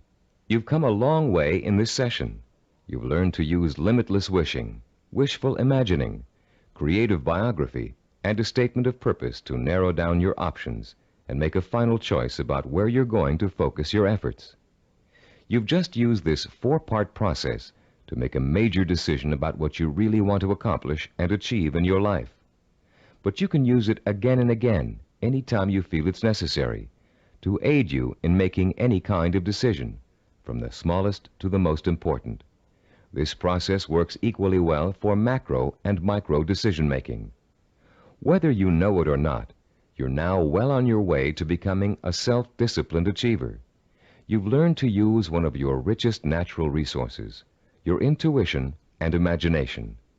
You've discovered what it is you really want to achieve and have written it down as a statement of purpose.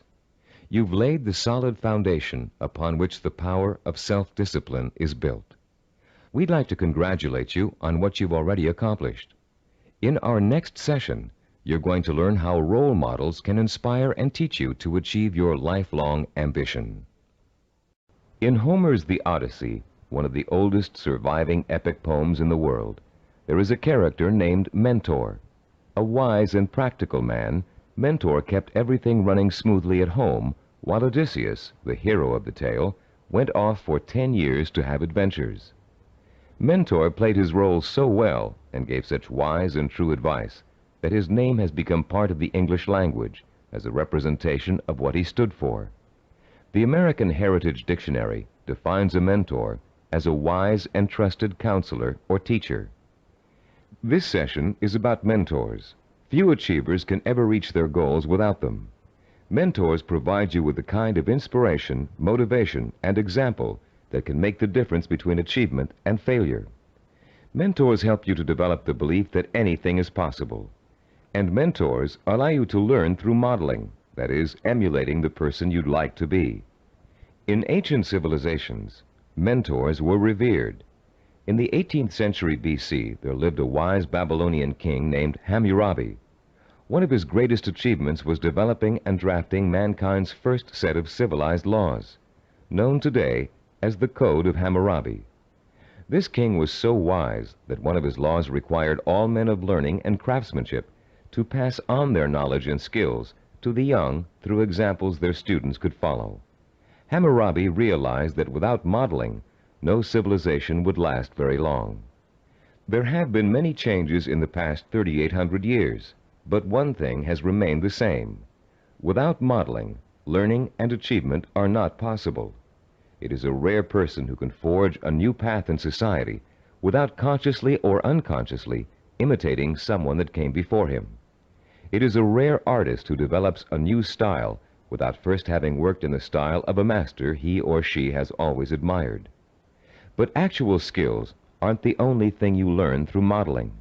Values, attitudes, and behaviors are also passed on from mentors to students. And whether you realize it or not, you've been a student of behavior all your life. As an infant, your eager mind quickly grasped everything that was going on around you. You watched and later imitated what your parents, siblings, friends, and teachers were doing. If you had good models, models of integrity and achievement, most likely you grew up to be an achiever yourself. But if your models reflected apathy or failure, you probably grew up to imitate many of the self-defeating and negative behaviors you witnessed in your early years. Most of us had models who could best be called middle of the road. Your parents may have had specific skills and abilities they were proud of, but fell short of being a good example to you in other ways. An older brother or sister may have possessed exceptional talent in an area where you couldn't possibly compete. As a result, you've probably been instilled with a mixture of negative and positive attitudes about yourself and your abilities to succeed. It's time for you to develop the kind of positive outlook that is critical to developing self-discipline. It's time for you to throw off the cloak of self-doubt and realize that when you acquire self-discipline, you have what it takes to achieve your goal. It's time for you to use that self-discipline to develop the knowledge and skills you need to achieve.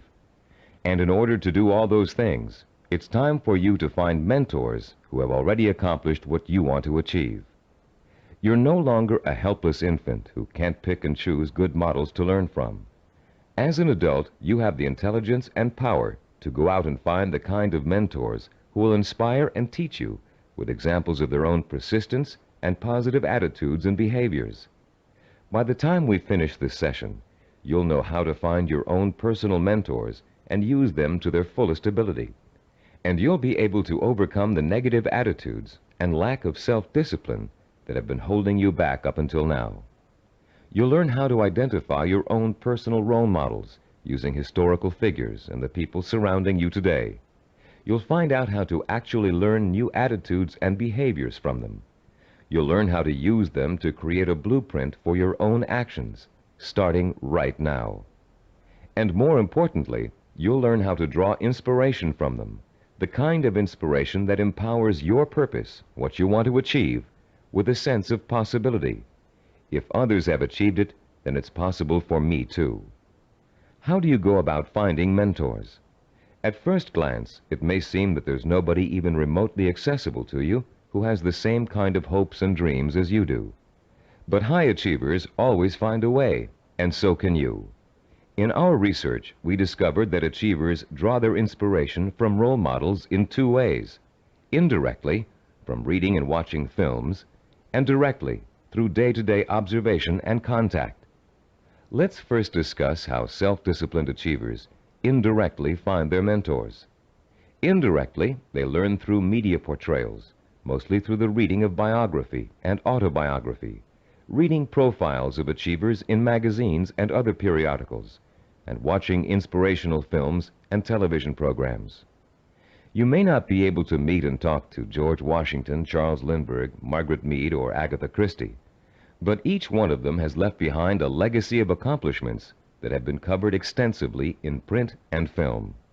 Stop now and think of all the people you've read about, heard about, or seen portrayed in films. Whom did you admire most? Whose story elicited a throb of recognition from you, a feeling that if you could be in anyone's shoes, that was the person you'd like to be? It could even be a fictional character, a great detective or explorer created by an imaginative writer. But there had to be, and still has to be, someone you've always greatly admired and wished you could be like. After he made the film Rocky, Sylvester Stallone talked in an interview about the power of mentors and how his movie worked to inspire millions of people around the world. "I think there's a definite formula in reaching audiences," he said. "Provide them with heroes and heroines who have to pull themselves up from the depths of despair. And as they struggle and claw and finally attain their goal, the audience says, 'That's the kind of person I want to be.'" Stallone's character Rocky is the embodiment of a man obsessed with and driven by a vision rich in emotion and purpose, a self-directed achiever who overcame the odds through hard work, effort, persistence, and perseverance. Browse through the New York Times nonfiction bestsellers list this Sunday in your local paper. You'll find that half the books listed are biographies or autobiographies, testaments to people of enormous self-discipline and high achievement. Examples of the power of self-discipline are all around you. You only have to visit your library, your local newsstand, the closest movie theaters, or your local video store for inspiration. Your first step in finding a self-disciplined mentor is to search out books, magazine articles, and movies in which the main characters, fictional or real, have achieved something similar to what you want to achieve. And after studying these people, you can begin to answer the questions. What is it I must do to achieve my goal? What skills do I need to learn? How must I behave? What actions do I need to take? Your mentors will provide you with the answers. The self-disciplined have 3 direct methods of finding role models to learn from and emulate. The first is through personal acquaintances. They may have a friend whose business or personal successes have inspired them to take similar routes to the top. Or perhaps there's a family member who has achieved widespread recognition for outstanding contributions to the community. Because these mentors are close at hand, they can be watched from a front row seat. You can observe their attitudes, behaviors, and thinking patterns. You can notice how they solve problems. You can pay attention to how they behave when confronted with setbacks or victories. You can watch these mentors grapple with the issues of everyday life and the larger issue of achievement in a chosen area. But sometimes there just aren't any people who are that close to you who fit the bill of the self-disciplined achiever. You must find other methods of seeking out real-life mentors. The second way self-disciplined people directly find mentors is through what is commonly known as networking. Networking consists of building relationships with the people who can introduce and expose you to positive role models. Networking is not to be confused with social climbing. The primary motivation of the networker is to learn as much as he can from as many successful people as he possibly can. The main benefit from networking is the quality of the contacts you can establish. Contacts that will create greater opportunities and put you in the mainstream of successful, self-disciplined role models. The third source of finding models directly is apprenticeship, learning directly from a master mentor.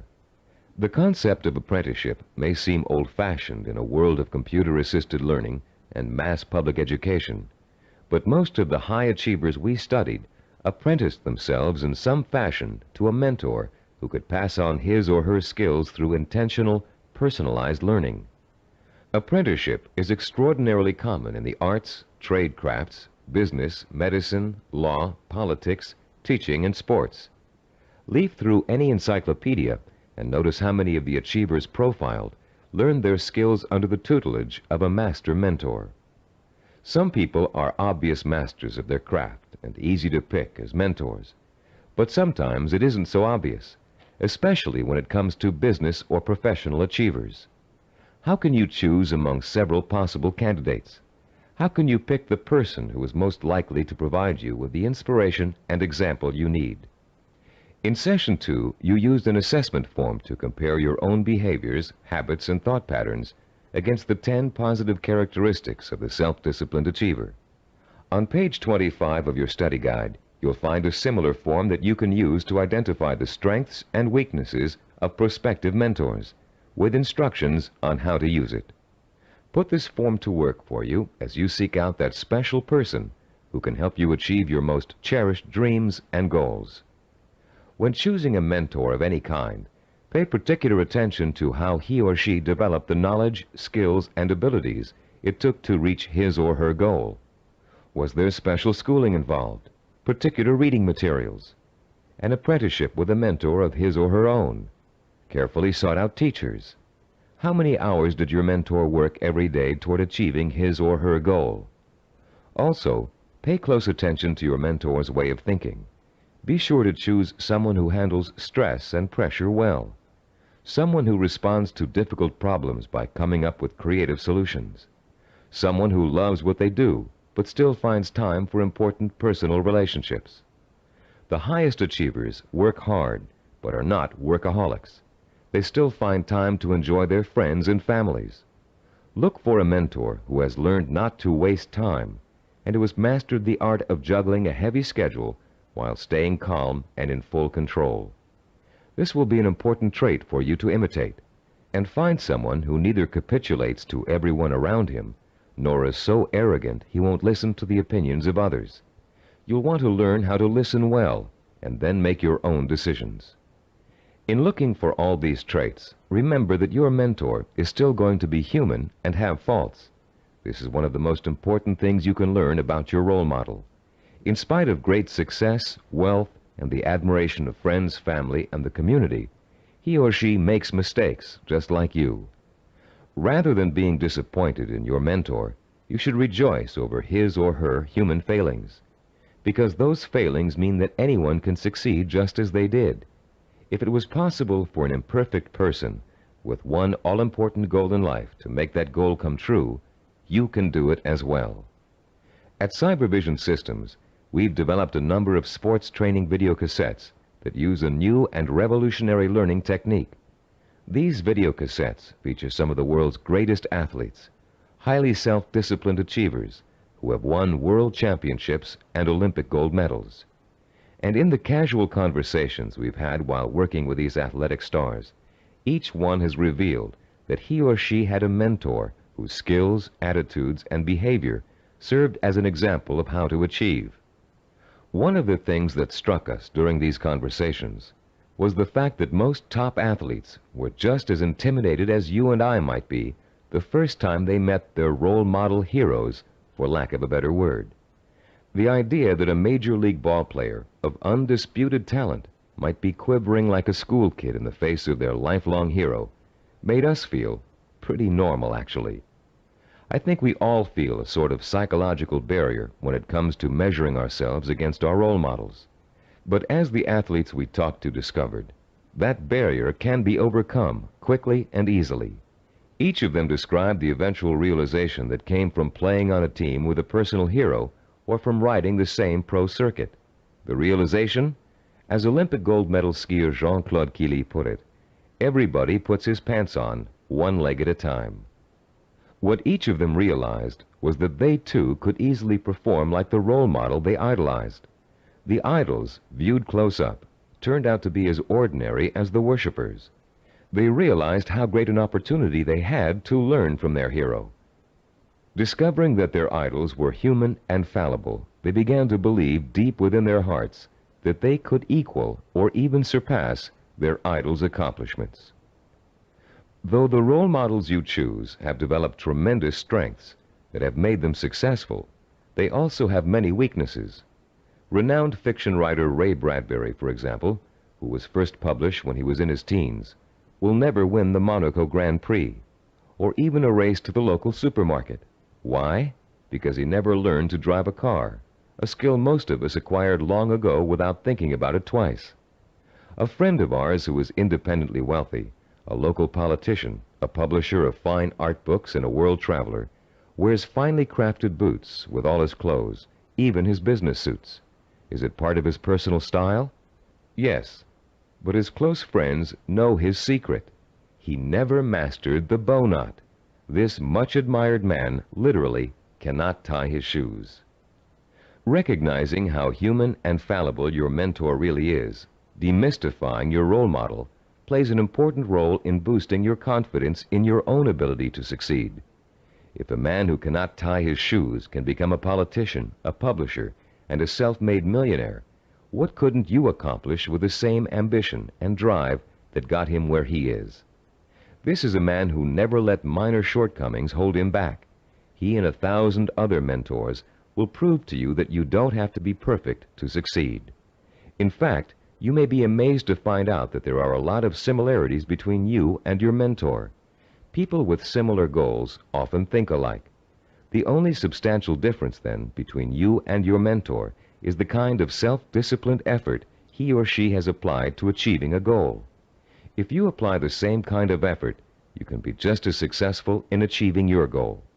As a matter of fact, you can try on success for size by emulating your mentor's achievements while you're working toward a similar goal. Remember childhood dress-up games, playing pirate with a tinfoil sword and your mother's scarf wrapped around your forehead.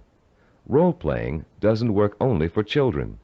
It can give anyone who's striving to reach a particular goal a template to follow for achieving that goal. Hunter Thompson, who broke new ground in journalism in the 1970s with his gonzo style, picked up much of his technique by imitating one of the greatest writers in the English language, Charles Dickens. Thompson literally sat down and physically copied Dickens by hand, letting his mind and his muscles get used to Dickens' rhythm and style. Hour after hour, he copied Dickens' prose, word for word. And Thompson went on to become a successful and popular contemporary writer. The great 19th century psychologist and philosopher William James contended that if you want to acquire a positive habit or behavior, simply act as if you already have it, and you will. James was aware that the human nervous system is incapable of distinguishing between a physically real experience and a vividly imagined one, which means that once you select your mentor, all you need to do is act just like that person in order to be just like him or her. Remember General Patton? He acted just like Alexander the Great, and he won battle after battle against the Axis. What about Babe Ruth? He imitated Shoeless Joe Jackson and went on to achieve much greater fame than his role model.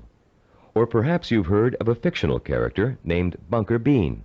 Bunker Bean was a timid, weak boy, raised by his parents to think he would always be a failure, and he was. He failed in school, he failed with his friends, he failed in everything he attempted, until one day Bunker Bean ran into a fortune teller who told him he was the reincarnation of Napoleon and was destined to achieve great things. Bunker Bean was shocked out of his usual apathy by this revelation. Going to the library, he took out every book he could find on the legendary Napoleon Bonaparte. He bought posters of Napoleon and hung them up all over his room. And as he studied about the emperor, whom he really believed was his former self, he began to imitate Napoleon's habits, attitudes, and behaviors. Years later, Bunker Bean was a rich and powerful man. He had everything anyone could have asked for. Running into the fortune teller one day, he thanked her for changing his life by telling him about his former self. And to his astonishment, she laughed and told him she had lied to him years before, just to get his money. He wasn't the reincarnation of Napoleon after all. Bunker Bean was crushed. But since he had spent the many years acting like his role model, he found he couldn't shake the habits of success he had acquired. It was then that Bunker Bean realized that everyone is born with the potential to be a great achiever, if they can only believe they are. You don't need a fortune teller to set you on the road to greatness. You do need to find a mentor, study that mentor, realize his or her strengths and weaknesses, and start imitating the behavior that made your mentor the success he or she is today. If you were an actor preparing for a starring role, you'd spend months studying the script, learning your lines and rehearsing your part over and over again until you knew it inside out. Only then would you have the knowledge, skills, and confidence to make a glorious debut. If, as Shakespeare said, all the world's a stage, then finding a mentor is your way of choosing your own starring role. For a while, as you closely observe your mentor and learn the script, you'll be just an understudy. But then, one day, the stage will be yours. Acting as if has remarkable suggestive power. In a book called The Wind Walker, which was made into a powerful film, an aged blind Indian spends his days teaching the ways of warriors. Sitting late at night, reflecting on the day's lesson and the children's reactions to it, he recites a poem to the heavens, part of which goes, "And did you not see the glow of their faces when he called them men, when he called them warriors? And is it not so that we become most quickly the persons we think we are?" And later, this passage appears. He was making the children feel important, that one day they could be important. That was the way of a teacher, of a true man. Once you select your role models and learn about them and from them, you, like the young Indian children, should feel important, so that one day you will be important. This power of importance you draw from role models is really the power of possibility. Once you learn about your role models, their strengths and weaknesses, they become real and human to you. You stop worshiping them and begin to believe that you can become like them, or even surpass them. Once you make this realization, then your purpose becomes more real, more possible, and the fires of desire, fanned by the sense of possibility, begin to burn deep within your heart. And then, and only then, can you successfully begin the process of working persistently and progressively toward your vision and purpose. We're now reaching the heart of the action section of this program. In this session, you're going to learn how to transform your purpose into sensory-rich, emotion-provoking images of achievement. But before we do, let's quickly review the kinds of actions you've taken so far to begin your journey to achievement. In Session 4, you learned how to determine your purpose, the goal that represents the true desire of your heart and mind. This purpose is so important to you that you're willing to dedicate a great deal of time and energy to achieving it. It gives you a reason for living, and a reason for becoming the kind of self-disciplined achiever who can make it happen. In Session 5, you learned how to identify models of achievement, people who have already attained goals similar to yours. You learned how to turn those models into personal mentors, people who can inspire and teach you to achieve in much the same way they did. You found out how to isolate and identify their talents and habits. You also learned to use your mentors to create a strong sense of possibility, a feeling that if they could do it, so can you. With a clearly defined purpose and a strong feeling of "it's possible for me," you have already broken through the chains of failure that shackle and bind more than 90% of mankind. Most people don't have a purpose. They don't think that they're capable of achieving anything worthwhile. Now you're ready to take another giant step on the road to achievement. In this session, you're going to learn just how to translate your purpose into an emotion-provoking vision. This vision will become so real in your imagination that it will inspire and motivate you to work towards it every minute of every day until you make it come true. What we call your vision of success is a clear, sensory-rich, highly detailed mental picture of what you want to achieve and the rewards you'll experience as a result of its achievement. When this vision of success is linked to your purpose and a strong sense of possibility, it will, like a hot branding iron, burn itself deep into every fiber of your being. Not only will you become obsessed with this vision, but you'll also develop a sense of deep belief in your ability to achieve it. Your vision allows you to make a quantum leap from the sense of possibility to the sure-fired conviction that I know I can do it. You're about to learn a simple but powerful 4-step process for transforming your purpose into a sensory-rich goal. Once you have done that, we're going to give you 5 easy-to-use guidelines that will help implant the goal deep into your mind and nervous system. It will then become a permanent part of you and serve as the fuel that fires your emotion and incites you to purposeful action. Let's now begin to learn about the process of sensory goal setting and how you can use sensory goals to develop what we call a magnificent obsession, a burning desire to achieve your purpose. The first step you must take is to translate the statement of purpose you developed in Session 4 into what we call a sensory goal statement. As you recall, your statement of purpose was a general statement of what you would like to achieve. Your sensory goal statement is going to be much more specific. There are 3 main elements to the statement you are now going to write. First, it must be result-oriented. It must focus primarily on what you want to get out of your achievement.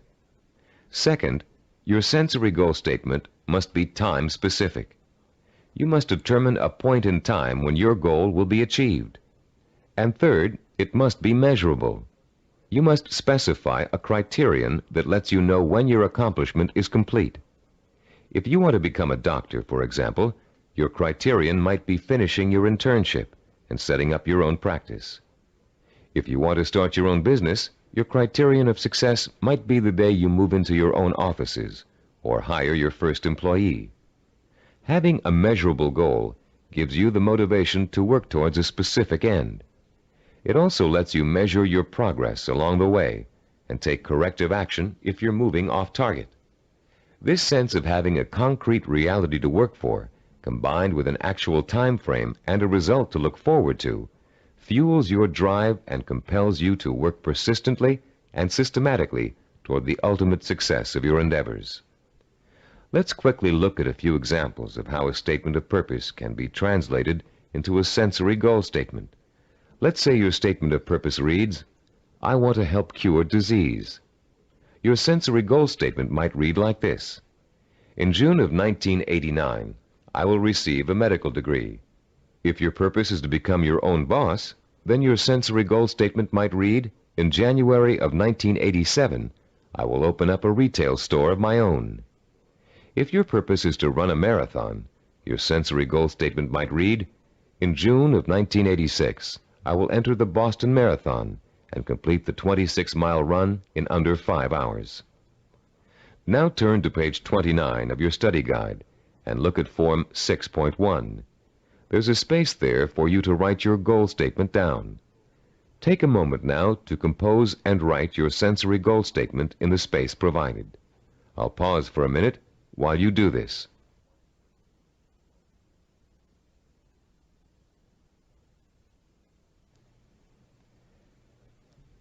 After writing your sensory goal statement, your next step in the sensory goal setting process is turning that statement into what we call a vision of achievement. The first way in which you're going to do this is by finding photographs in books, magazines, and newspapers that show people living, experiencing, and achieving your vision. If your vision is to become a doctor, look for photographs of a medical school graduation ceremony. Find pictures of doctors involved in research.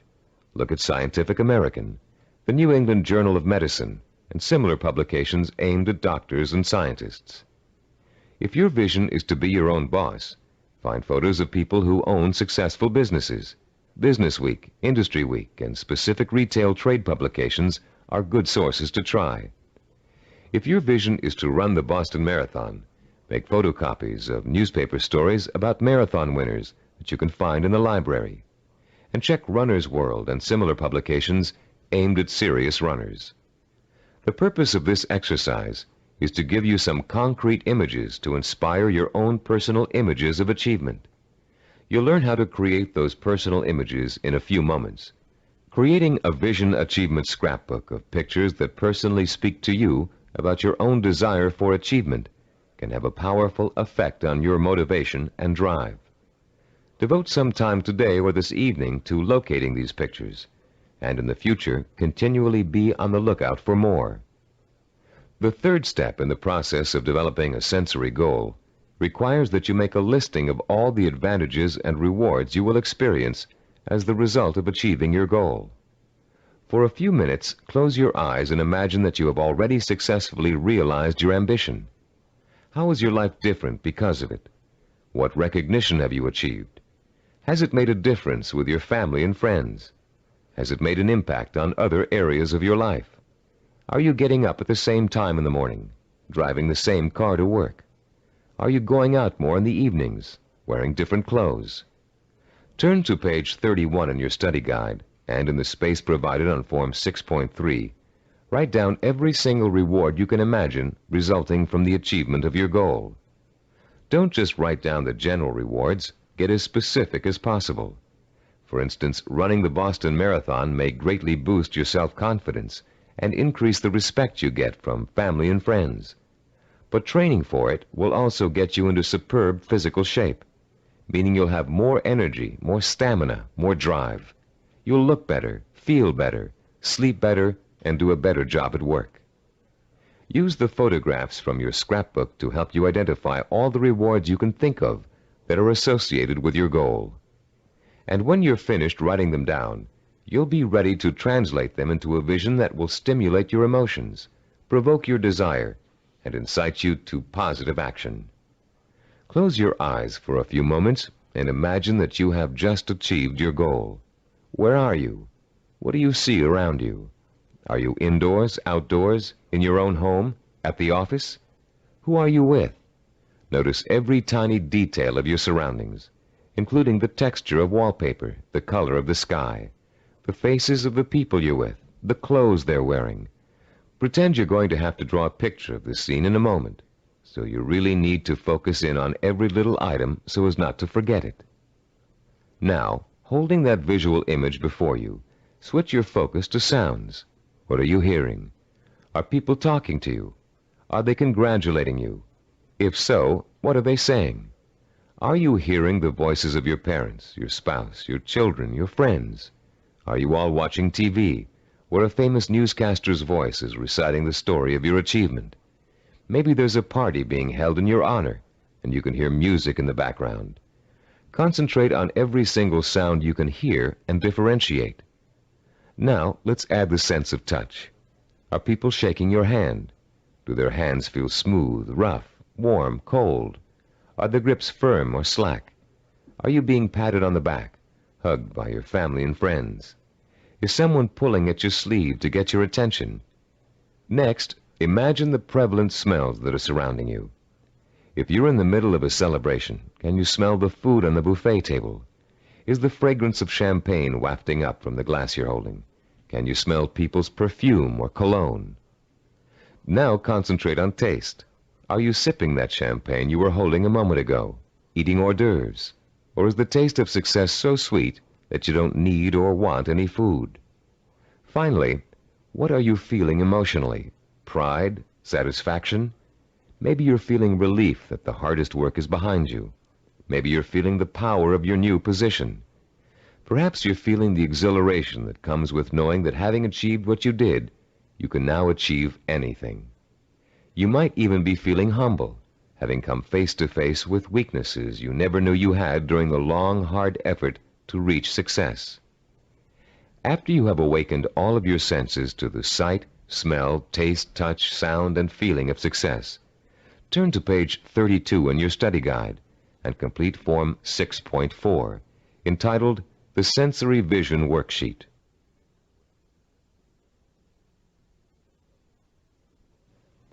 The four-step process we have just outlined takes you on another emotional journey that gets progressively richer, clearer, and more potent.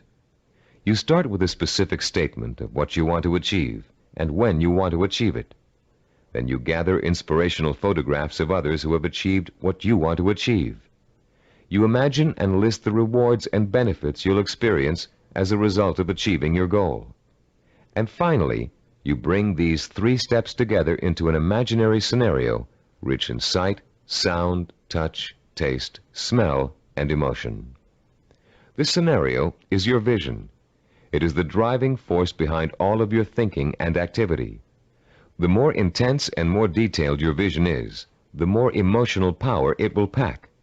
The more often you conjure up your vision, the more drive and sustaining power you'll have behind you. This drive and power will in turn enable you to develop working plans, working habits, knowledge and skills you need to achieve your goal. And it will help you to persist and persevere until it is accomplished. Now that you've imagined reaching your goal in all of its sensory detail, you're going to have the opportunity to record it on tape. Don't leave out a single sensory detail. The richer your description, the more powerfully it will affect your ability to keep striving to reach your goal, day after day, week after week, month after month. Use as much enthusiasm as you can during your description. You should be enjoying yourself. After all, it's your vision of success you're describing. After you've finished recording, play back your description and listen to it carefully. Did you falter in places? Were there things you couldn't describe fully? Did it sound as if you didn't quite believe what you were saying? If the first version of your story doesn't satisfy you, erase it and create another one. Do this over and over until you have a version that completely satisfies you. It should be highly detailed and utterly convincing. And if, along your path to achievement, you find your goal changing shape or form, just record a new version that better fits your new goal. You're now going to learn to use this recording as part of a 5-step daily plan for internalizing your vision and making it so much a part of you that it will drive you to plan, to work, to achieve, to persist. Your first step will begin early in the morning, soon after you wake up. The first thing you're going to do before going about your daily business is to review your statement of purpose, your sensory goal statement, your photographs of achievement, and your list of rewards for achieving your goal. This is not just to remind you of why you're striving for success. It's to remind you of exactly why you need to succeed. Your statement of purpose, your list of rewards, your photographs, all speak of your deep need for achievement and the ways in which it will satisfy you and enrich your life. This is what you need to awaken in yourself anew every single morning. After you've reviewed those materials, your second step is to listen to your recording of your sensory goal description. The sound of your own voice, filled with enthusiasm, describing the joy and pride you feel in achieving your goal, will light a fire inside you that will give you the energy and stamina to persist in your efforts to reach success every single day. And during the day, as part of step 3, you must take a few moments out from whatever you're doing, close your eyes, and imagine your sensory goal in all its richness and brilliance. Recall the touch, taste, smell, sight, and feel of success. Relive your emotional reactions to it.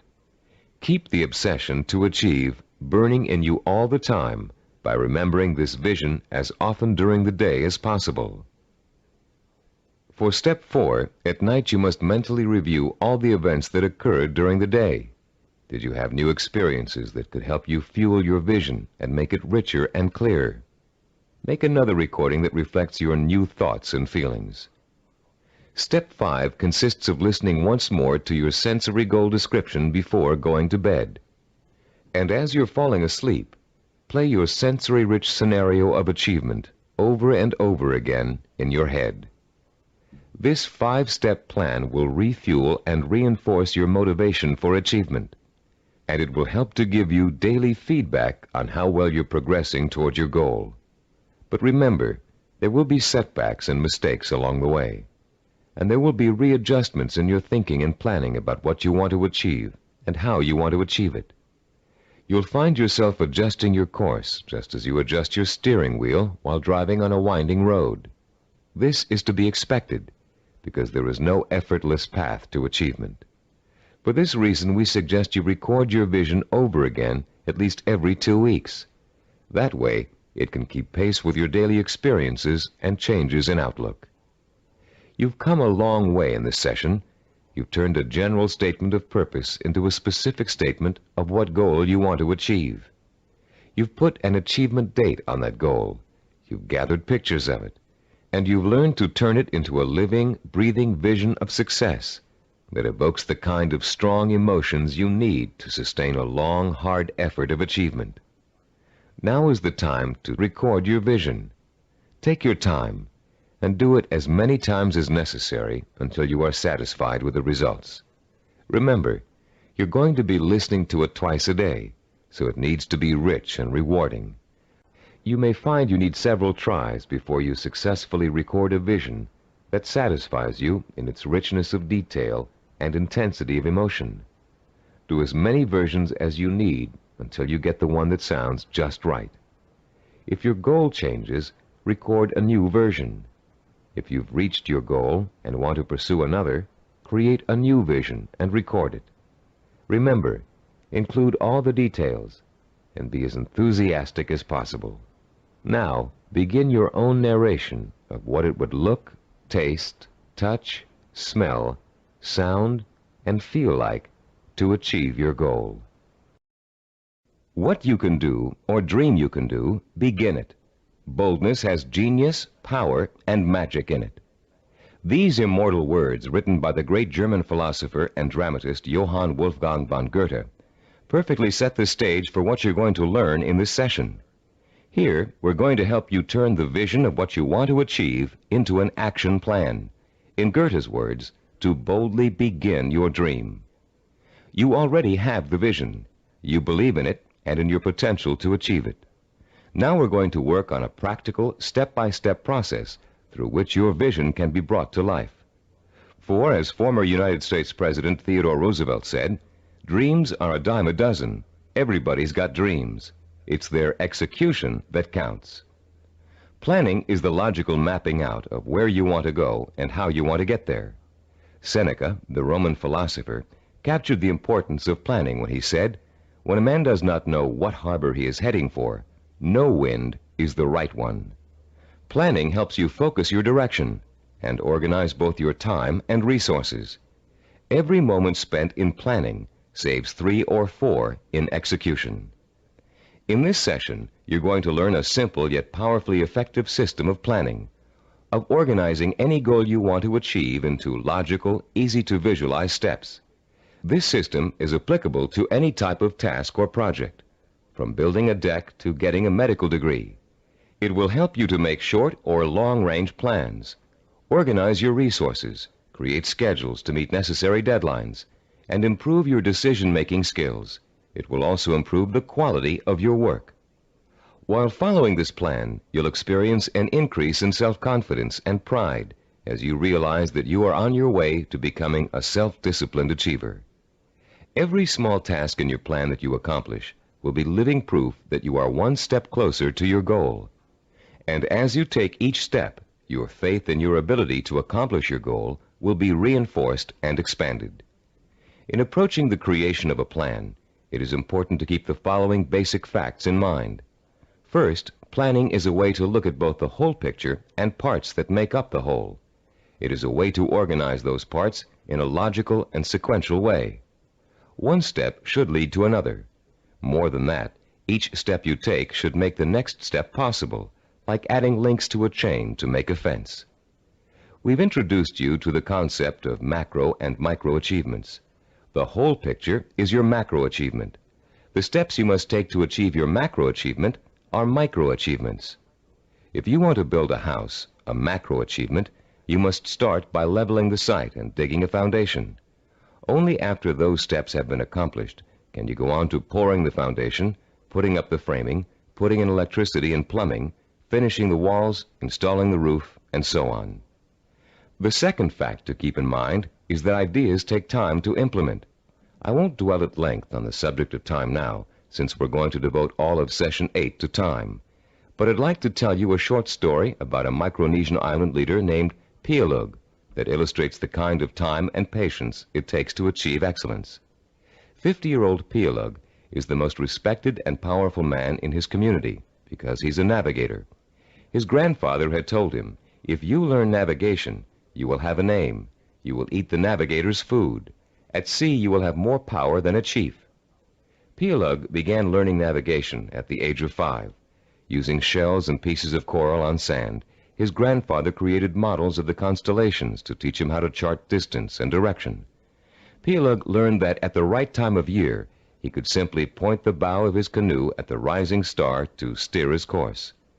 But since the stars rise 4 minutes earlier each evening, the rising star changes position every day. So Pialug also had to learn the positions of the multitude of lesser stars. It took him 45 years to learn every movement of every major and minor star and constellation in the nighttime sky. But having taken the time to learn, Pialug now enjoys the respect, admiration, and status in his community that comes with being a navigator. Like Pialug, you must recognize that it will take time to achieve your goal, weeks, months, or years. Like Pialug, you must develop patience in learning the steps that lead to your goal. With time and patience on your side, you'll be assured of realizing your ambition. And like Pialug, you'll achieve the respect that comes with final accomplishment. A third fact to remember in creating a plan of action is that ideas take concentrated work to come to fruition. Too many people like to think that managing a project means that others do the detail work. They can simply spin out ideas like sparks from a child's pinwheel toy, leaving others to tend the fire. If you leave others to tend the fire, don't blame them if the house burns down. Admiral Hyman Rickover spent over 40 years building America's nuclear submarine fleet. Rickover himself supervised the research, design, construction, and operation of the mighty underwater craft. His reputation as an excellent manager who always got results was only equaled by his talent for engineering. Upon Rickover's retirement, he explained his philosophy of management to an interviewer. The man in charge, Rickover said, must concern himself with details. If he does not consider them important, neither will his subordinates. Yet the devil is in the details. It is hard and monotonous to pay attention to seemingly minor matters. In my work, I probably spend 99% of my time on what others may call petty details. Most managers would rather focus on lofty policy matters, but when details are ignored, the project fails.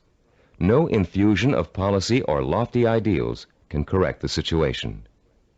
3 basic elements to keep in mind, then, when creating an action plan. They include looking at the whole picture, taking time to complete each step before you go on to the next, and paying attention to details. A 4th point to remember is planning, and the implementation of a plan is a trial and error process. You will make mistakes. Most of them will be unavoidable and will serve as springboards of learning and refinement. When you make a mistake, learn from it. Take corrective action to avoid making it again, and get right back on course. Remember, supposed experts have made greater mistakes than you're going to make, and have managed to turn them into creative successes. Take the Coca-Cola Company's introduction of the new Coke, for example. After spending millions of dollars on market research and more millions of dollars marketing their reformulated soft drink, they were forced by public pressure to bring back the old formula. They made a mistake in trying to change the taste of Coke, and their marketing executives admitted it. But because of that mistake, Coke is now in a stronger marketing position than ever.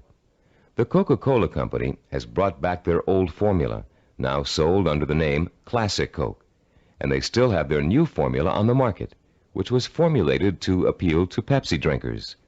Was Coke's surprise move really a mistake? Nobody thinks so now. By correcting its mistake, Coke has the potential to win over an even larger share of the market than it had before. This process of self-correcting behavior is what scientists call cybernetics. The term may sound very space age, but there's a reason for that. The organizational method you're about to learn is the same one NASA engineers used to put men on the moon. In the early 1960s, when former President John F. Kennedy ordered NASA to put a man on the moon within a decade, NASA's engineers and systems designers rose to the challenge, accomplishing the task by July of 1969. How did they do it? They took their macro objective, putting a man on the moon, and broke it down into a series of micro objectives that would lead to the final great accomplishment. When the project started, NASA scientists and organizers immediately began preparing flowcharts, identifying each step they would have to take in order to put a man on the moon. First, they had to build a new type of rocket. Then, that rocket had to successfully orbit the Earth for longer and longer periods of time. They had to design spacesuits that would be able to protect the astronauts from the moon's atmosphere. Each step got them closer and closer to achieving their objective, until that historic day when they got the job done. You can duplicate the same process of planning simply and easily. You can apply it to any job you might be called upon to handle. We call the system of planning you're going to learn in this session visual network planning. Visual because it helps you to look at, identify, and visualize each of the steps necessary to complete an objective. Network because each of the steps are connected together to show how they lead to your goal. The instructions and examples that follow will show you how you can quickly and easily put the visual network planning system into immediate operation. There will be 7 steps involved. First, you'll write your objective. Second, you'll break it down into major steps we call activities. Third, you'll organize the activities in logical order. Fourth, you'll design a visual network. Fifth, you'll estimate how long each activity will take to complete. Sixth, you'll determine what we call critical path and float. And seventh and last, you'll assign actual calendar dates to each activity. Don't worry about remembering all of these steps now. We'll go over them one by one, with examples to help you understand them. For now, as we begin our discussion of this powerful planning system, you'll need to refer to your study guide and follow along as I explain each concept. I'll pause here for a few moments while you locate the page. First, let's discuss the 4 basic elements of visual network planning. Look at diagram 7.1 on page 36. The first element is what we call an activity box. An activity is a step or task that must be completed in order to achieve a goal. The name of the activity is listed in a box. One activity is linked to another activity by a line with an arrow. This linking of activities is the second element of a visual network plan. The third element is the activity's reference number. Each activity is assigned a number for the purpose of identification. The number is circled and located in the upper left-hand corner of the activity box. Any number can be assigned to an activity box, and the numbers you do assign don't necessarily have to follow in numerical order. Activity number 23 can follow activity number 15. The fourth basic element of a visual network plan is what we call duration. Each activity takes a certain amount of time to complete. That amount of time is called its duration. Duration is listed at the bottom right-hand corner of the activity box. It can be represented in minutes, hours, days, weeks, months, or years. Now let's use these elements to build a simple network, a group of linked activities that lead to a goal. Refer to diagram 7.2 on page 36. This diagram assumes that you have some hard winter wheat and a wheat grinder, and you want to make some fresh, hot, whole wheat cereal. How would you develop a simple visual network plan to illustrate all of the steps you must take to end up with a bowl of piping hot cereal? Your first step would be to get a piece of paper and pencil and list your objective on the top. In this case, it would read something like, cook whole wheat cereal from scratch. Your second step would then be to break your objective down into its major steps or activities. In this case, there are 2 major activities involved. The first is grinding the wheat. The second is cooking the wheat. Third, you would then put the activities into their logical order. In our example, the wheat must be ground before it can be cooked. And fourth, you would construct a visual network plan in which the 2 steps are placed in activity boxes with reference numbers, durations, and linked arrows. We have already developed the visual network plan for this objective in diagram 7.2. As you can see, activity number 2 is grinding the wheat. Activity number 4 is cooking the wheat. When activity number 2 has been completed, having taken 2 minutes, activity number 4 is ready to begin. Activity number 4 takes 7 minutes. Reaching your goal of making a bowl of fresh, hot, whole wheat cereal takes a total of 9 minutes. This simple visual network plan shows you how many activities you need to complete before your goal can be accomplished. In this case, 2. and how long each activity will take, in this case 2 minutes and 7 minutes. The example is very elementary. If you look at diagram 7.3 on page 37, you'll see a slightly more complex visual network plan. In this case, our goal has 2 activities that are dependent upon the completion of 1 activity. Here our goal is to get both a car and a motorcycle out of a garage. Neither can be accomplished without opening up the garage door. Notice also that activity 5, labeled Getting the Car Out of the Garage, is independent of activity 7, labeled Getting the Motorcycle Out of the Garage.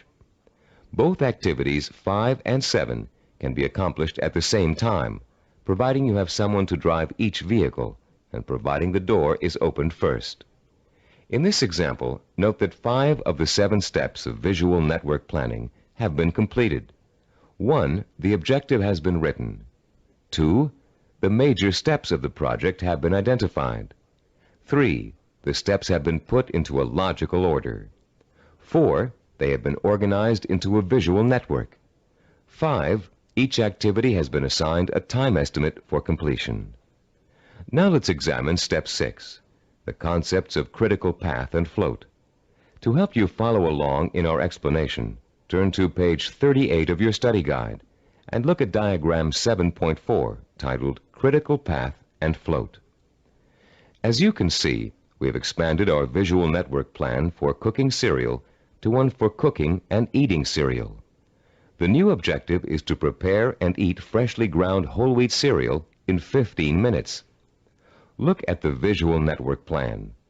You now have 3 separate paths that come out of activity 3, grinding wheat. Going from the top down, the first path is made up of activities 3, 5, and 11. The middle path is composed of activities 3, 9, and 11. The bottom path includes activities 3, 7, and 11. Look at the 3 paths individually and total up the amount of time each will take. The middle path will take a total of 14 minutes to complete. The top path takes only 8 minutes. The bottom path takes 9 minutes. Look at your objective again. Your goal is to cook and eat the cereal within 15 minutes.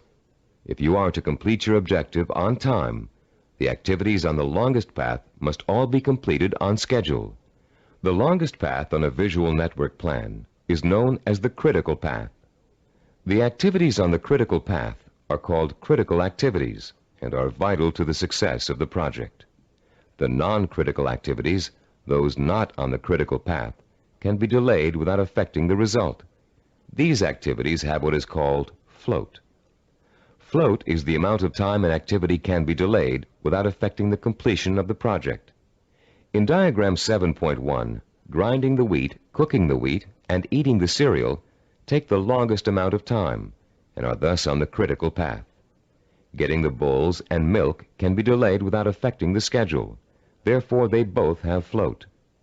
Diagram 7.5 on page 39 is the visual network plan we use here at Cybervision Systems to develop our programs. Study the plan and try to determine the critical path. Which activities take the longest amount of time to complete? As you can see, activities 11, 13, and 15 are on the critical path. Activities 17 and 19 and 21 and 23, which take a total of 10 weeks to complete, have 6 weeks of float. Because of the amount of time it takes to complete the critical path, these activities can be delayed for 6 weeks without affecting the schedule. On the other hand, if any of the activities on the critical path are delayed, the whole project will be late. Identifying the critical path of your project enables you to gain control by knowing what your priorities are. You can then concentrate your efforts on getting those priority items done, letting the others float until you have time to take care of them too. The 7th step in developing a visual network plan is to assign calendar dates to each of the activity boxes. Once you're ready to commit your project to firm starting times, you must insert completion dates for all activities along the critical path.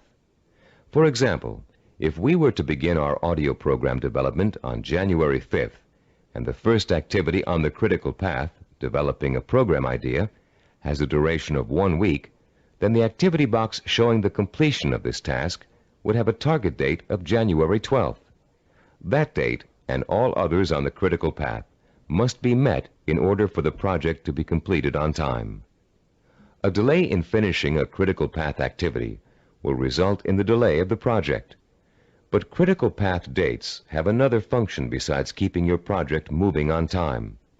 These target dates also serve as guides for the float events that lead to your goal. You can position your float activities to coincide with your critical target dates in such a way as to complete them when it's best or easiest for you to work on them. These activities can be worked into your schedule because they can be delayed until it's most convenient for you to do them. Visual network planning works for macro goals and for micro goals. You can create one visual network plan for a macro goal, such as becoming a doctor, and create another visual network plan for getting through medical school. In diagram 7.6 on page 40 of your study guide, we've outlined a simple visual network plan for someone with a macro goal, becoming a neurologist. Each of the activities listed on this plan, which takes a total of 15 years of post-high school study, can be turned into a micro-network plan of its own. Any project that has a beginning and an end will benefit from visual network planning. Before embarking on your plan for accomplishing your macro goal, we suggest you try this organizational method out on something smaller, so you can see the results in a matter of a few hours or a few days. Apply it to a project around the house that you've been putting off for weeks, pruning your trees or repainting several rooms. This will give you a chance to get used to organizing your activities in a logical and systematic way. In using this plan, you'll learn the meaning of hard work and patience. You'll find yourself tempted to skip certain steps and leap ahead to something you feel like doing right away. But when you do go off your schedule, your project won't be completed in time, and you'll begin to see how important it is to stick to dates and schedules if you want to realize any goal. Using this plan will also reward you with a sense of self-disciplined accomplishment. As you complete each task on your path to success, you can mark it off on your chart and be proud that you've done it. You'll also be able to look at your chart at various times during your project and see how far you've come. Before we go on to complete this planning session on cassette side 10, I'd like to say a final word about the planning system you've just learned. No one can be totally certain about the outcome of a string of planned events. Mistakes, unforeseen problems, and outside events over which you have no control can and will contribute to the changing of your plans. Your visual network plan is not carved in granite. It's a living, working system that must change to accommodate the changes in your life. You may underestimate the amount of time it will take you to complete an activity. You'll know better the next time. You may find that you don't need to perform a certain activity at all, giving you some breathing room in your schedule. The objective of this plan is not to give you a rigid yardstick against which to measure your success or failure. Rather, it is to give you a logical, working system for achieving your goal. In creating your visual network plan, do your best to be as accurate as possible about dates and durations of activities. But remember that things may go wrong, and you may have to change those dates. This is not an excuse to quit. It is a good reason to keep sticking to your plan, for without it, you have little chance of achieving your goal at all. Remember, to successfully realize your purpose, you must have the courage to take risks, the courage to fail, and the courage to learn from your failures. Visual network planning is a roadmap that points out your destination and suggests a way to get there, but it doesn't tell you how to take the trip. It's up to you. On the next side of this tape, you'll take the exciting step of developing your own visual network plan, and you'll write your own story of achievement in a way that brings home the power and reward of final success. Now that you've been introduced to the guidelines of effective planning, you're ready to turn your own purpose and vision into macro and micro plans. As you do, keep in mind the following suggestions. First, the instructions on how to develop a visual network plan are guidelines only, and not a rigid set of rules. Use the principles we've discussed as a guide to meet your own specific needs. Second, take the time to work at converting your goal into a visual network plan. You'll probably need to come up with a number of rough versions before you arrive at your finalized plan. Don't get frustrated. The very act of planning will force you to think logically and use your creativity. More importantly, your vision will go from the abstract to the concrete, a step most people aren't able to take or don't know how to take. In developing your personalized visual network plan, you'll find that this system will become one of the most valuable tools you'll ever use. So study it thoroughly, familiarize yourself with the steps, get to work, and be patient. After you have developed your first visual network plan, there's an exercise I want you to complete. Take your plan and put it in front of you. Study what you've written for a few minutes. You have a stated objective, a list of activities, and a time frame. That's all it takes to tell a story. So I'm going to ask you to tell the story of the achievement of your own goal. Only you're going to tell the story in the past tense, as if your goal has already been achieved. In your story, pay attention to details. How long did it take to reach your goal? What did each step along the way feel like? Did you have to reevaluate your goal in the process of achieving it? What did you discover about yourself along the way that led to the successful achievement of your ambition? Keep your story simple. Pretend you're talking to a friend. Be enthusiastic. Be proud. Give your friend a step-by-step description of just how you did it. First I did this, then I did that, and this happened along the way, so here's how I took care of it, and so on. Now you're going to tell your story on tape to describe your success in sensory-rich detail, with all the enthusiasm you can muster, as if it finally really happened. When you're done, you'll have a record of your success that you can refer to again and again for inspiration. When you play your story back for the first time, listen very carefully to your descriptions. Did you falter in places? Was there a lack of conviction in your voice in certain areas? Did you hesitate, as though to tell yourself you really didn't believe that success was yours? Or were you self-assured and utterly convincing? If the first version of your story doesn't satisfy you, erase it and create another one. Do this over and over until you have a version that completely satisfies you with its richness of vision and inner strength. When you achieve your goal, you can use this same method of storytelling in pursuing another one. Always make sure that your story rings true and offers real inspiration to you when you hear it. Remember, don't be afraid to brag and relive the success you've already accomplished in your imagination. You've already taken an important step in mastering the science of self-discipline by learning how to turn your most important goals into step-by-step plans for achievement. Now comes the time to roll up your sleeves and learn how to put these plans into action. This is an exciting moment for you and a turning point in your quest for success. Up until now, you've learned how to prepare for achievement. Now you're going to learn how to actually tackle the hard, efficient work that is the bread and butter of achievement itself. Notice we said hard, efficient work, not just hard work. Hard work alone doesn't guarantee success. In fact, many unfortunate people spend a great deal of time working very hard and never get anywhere in spite of it. Making intelligent and efficient use of your time is of paramount importance in achieving your goal, especially when that goal may take years to achieve.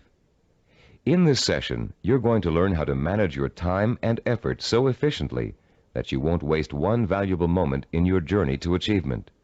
You'll learn how to find time in an already busy schedule to work on the micro tasks that make up the stepping stones to your macro purpose. You'll find out why what we call seasoning, a special way of looking at time, is so critically vital to your success. You'll learn how to actually quicken time, make hours seem like minutes, weeks seem like days, and years seem like months. And you'll learn once and for all how to develop the do-it-now habit, allowing you to permanently overcome the world's #1 cause of failure, procrastination. By the time you finish this session and complete the corresponding exercises in your study guide, you'll be equipped with a new attitude towards time and achievement, and you'll be ready to begin systematically putting your step-by-step plans into purposeful, disciplined action. Let's now begin exploring the fascinating principles of using and managing time that can make the difference between success and failure. To begin at the beginning, let's talk a little bit about the relationship between time itself and achievement. We all know that it takes time to accomplish something. Depending on what you'd like to accomplish, it may take a little bit of time or a great deal of time. The same goal can also sometimes be achieved in less time or more time, depending on how good a job you want to do in achieving it. Think about any small task you might be confronted with around the house. Let's say one of your doors is stuck and needs planing in order for it to open and close easily. There are lots of ways you could accomplish that task, and lots of shortcuts you could take. But in order to do a really good job, you know you should measure the door and doorway opening, figure out how much wood you need to remove, take the door off the hinges, and mount it on a sawhorse, and plane it down until it reaches the right size. This approach may take longer than some others you can think of, but it's the best way to achieve your goal. And when the job is done properly, you know that door will never get stuck again. The person who takes the time to do the job right is the epitome of the self-disciplined achiever. Someone who has learned not to worry about time, but use it to its full potential to achieve a goal in the best way possible. None of your goals are going to be as simple as this one to accomplish, but the principle remains the same. To achieve with excellence, you're going to need a long period of time in which to allow your knowledge and skills to mature and grow. This is the concept of time that we call seasoning. Seasoning is a law of nature. All things take time to come to fruition. People, in their impatience to get what they want without going through this growing process, often end up stunting their own personal growth and making true success impossible. Shortcuts only lead to mediocrity and failure. Scientists, philosophers, artists, and statesmen have always recognized the importance of seasoning in accomplishing any goal. When asked by an impatient student how long it would take to become a master teacher, the Roman philosopher Epictetus replied, "Nothing comes into being all at once, not even the grape or the fig. If you say to me now, 'I want a fig,' I shall answer, 'That requires time.' Let the tree first bring forth tender blossoms. Let the blossoms endure the weathering of the sun, wind, and rain. Let the tree then put forth its fruit, and finally, let the fruit ripen." Cybervision founder Steve DeVore recalls learning about seasoning the hard way. "When I was 5 years old," he said, "I planted a garden in my backyard. Because I didn't understand how seeds grew, I would go out and dig them up every day to see if they'd sprouted yet. I hardly watered them, and I didn't weed them regularly as I should have. Because I was so impatient and neglectful, my plants never got the chance to grow properly. And when harvest time came, my vegetables were pitifully small and undeveloped. I had a friend next door, a slightly older boy who understood the principles of gardening. He let his plants grow and ripen in their own time, helping them along with regular watering, fertilizing, and weeding. He enjoyed a bountiful harvest that summer, and I learned a lesson about patience and self-discipline." All great achievers not only understand the concept of seasoning, but they value it greatly. They know that success cannot be hurried. They know that to try to hurry it is to ruin it. They understand that every step along the road to achievement is a necessary one and a small achievement in itself. And they also know that getting there can and should be half the fun. Self-disciplined achievers are willing to pay the price of time to realize their ambitions. They are not intimidated by the thought of having to work and study for 5, 10, even 15 years. Their commitment to a goal is absolute, and their vision of success is unwavering. The self-disciplined achiever knows that if what he wants will take 5 years to achieve, the 5-year effort will be worth it. He knows that those 5 years are going to pass anyway, and he has a choice about whether to spend them preparing for success or wasting the time thinking and dreaming about what he'd really like to do. For the self-disciplined achiever, there is no choice. He'll gladly spend those 5 years working and studying to achieve his goal. Does several years seem like a long time to you? Think how fast the last 5 years of your life have gone by. What did you do during that time to make achievement possible? If you had been working steadily towards your goal all that time, you could have achieved it by now. Let's say you're 34 years old and your dream is to become an architect. You know it will take you 6 years of schooling and apprenticeship before you can get a good job with a respected architectural firm. But that means you'll be 40 years old by the time you reach your goal, and you feel you just can't wait that long. Stop and think. You're going to be 40 years old in 6 years whether you study architecture or not.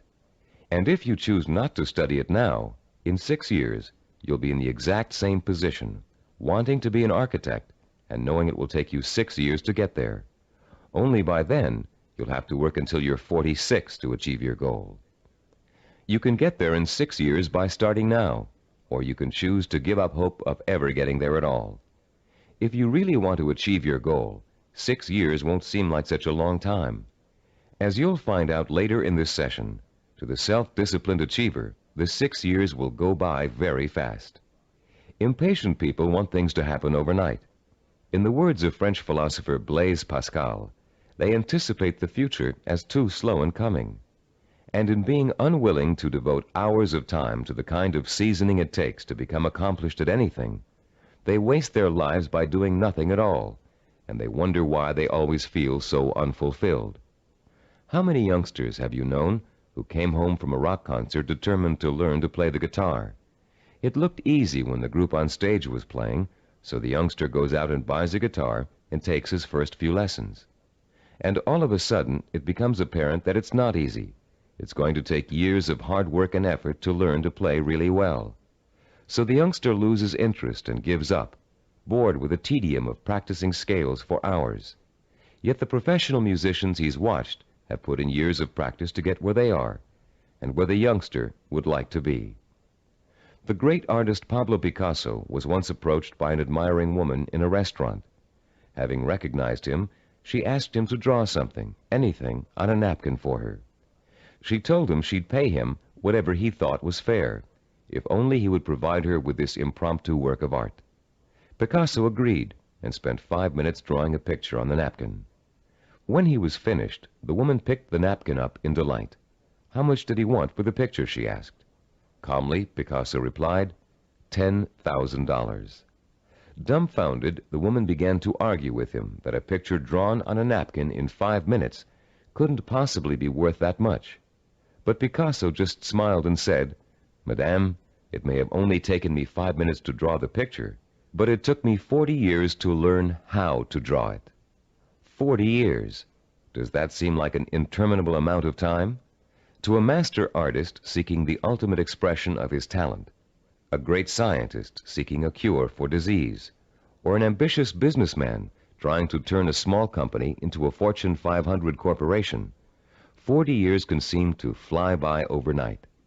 To the dedicated, self-disciplined achiever, time is nourishment for what he wants to accomplish. And that time is well spent, taking step after step in a continuous effort to achieve a specific goal. The achiever does not get sidetracked. Every day he concentrates on the micro tasks that make up his macro purpose, and each completed micro task becomes a source of pleasure and a reward in itself. Top newscaster Eric Sevareid achieved his macro purpose by actually ignoring it. Instead, he concentrated on the micro purposes that would help him accomplish his goal. Sevareid tells the story in his own words. Once when I relinquished my job and income to undertake a book of 250,000 words, I could not bear to let my mind dwell on the whole scope of the project. I would have surely abandoned what has become my deepest source of professional pride. I tried to think only of the next paragraph, not the next page, and certainly not the next chapter. Thus, for 6 months, I never did anything but set down one paragraph after another. The book wrote itself. Years ago, I took on a daily writing and broadcasting chore that has totaled now more than 2,000 scripts. Had I been asked at the time to sign a contract to write 2,000 scripts, I would have refused in despair at the enormousness of such an undertaking. But I was only asked to write one, the next one, and that is all I have ever done. You can learn to work in microtasks by following your step-by-step plan for success and concentrating only on each step at a time. But you cannot learn seasoning as if it were a skill. Seasoning is an attitude that must be adopted and made part of your mental framework if you are able to achieve your lifelong purpose. It is crucial to self-discipline. More than that, it is actually at the heart of self-discipline. Besides seasoning, the self-disciplined achiever experiences something we call time quickening. Time quickening does not mean taking shortcuts, as you might first guess. Rather, it represents what happens to your perception of time as you become involved in the pursuit of your goal. Time quickening is an almost magical experience where time seems to disappear and you know you're in complete control of what you're doing. When it happens, you feel energetic, concentrated, and completely absorbed in your task. We've all experienced time quickening when we're doing something we particularly enjoy. For you, it may have happened while you were reading an exciting murder mystery, watching an action-filled movie, playing a game of tennis, or even weeding a garden. Time quickening takes place whenever you find yourself completely engrossed in something to the point where nothing can distract you. The moments fly by so quickly, you're just not aware of them. Past and future seem to disappear, leaving only you and the task you're engaged in. And after what only seems like minutes, you look up and notice in shock that a great deal of time has passed. Dreams are a reverse example of this phenomenon. Although you may often wake up feeling as if you've been dreaming a particular dream for hours, the whole thing has actually taken place in just a minute or two. The human mind has the amazing ability to alter our own perception of time. Once you learn to use this ability to your advantage, you will no longer be discouraged at the thought of having to spend so much time pursuing your goal. Scientific research has shown us how to trigger the experience of time quickening. You can actually learn to consciously create the sensation that time has stopped.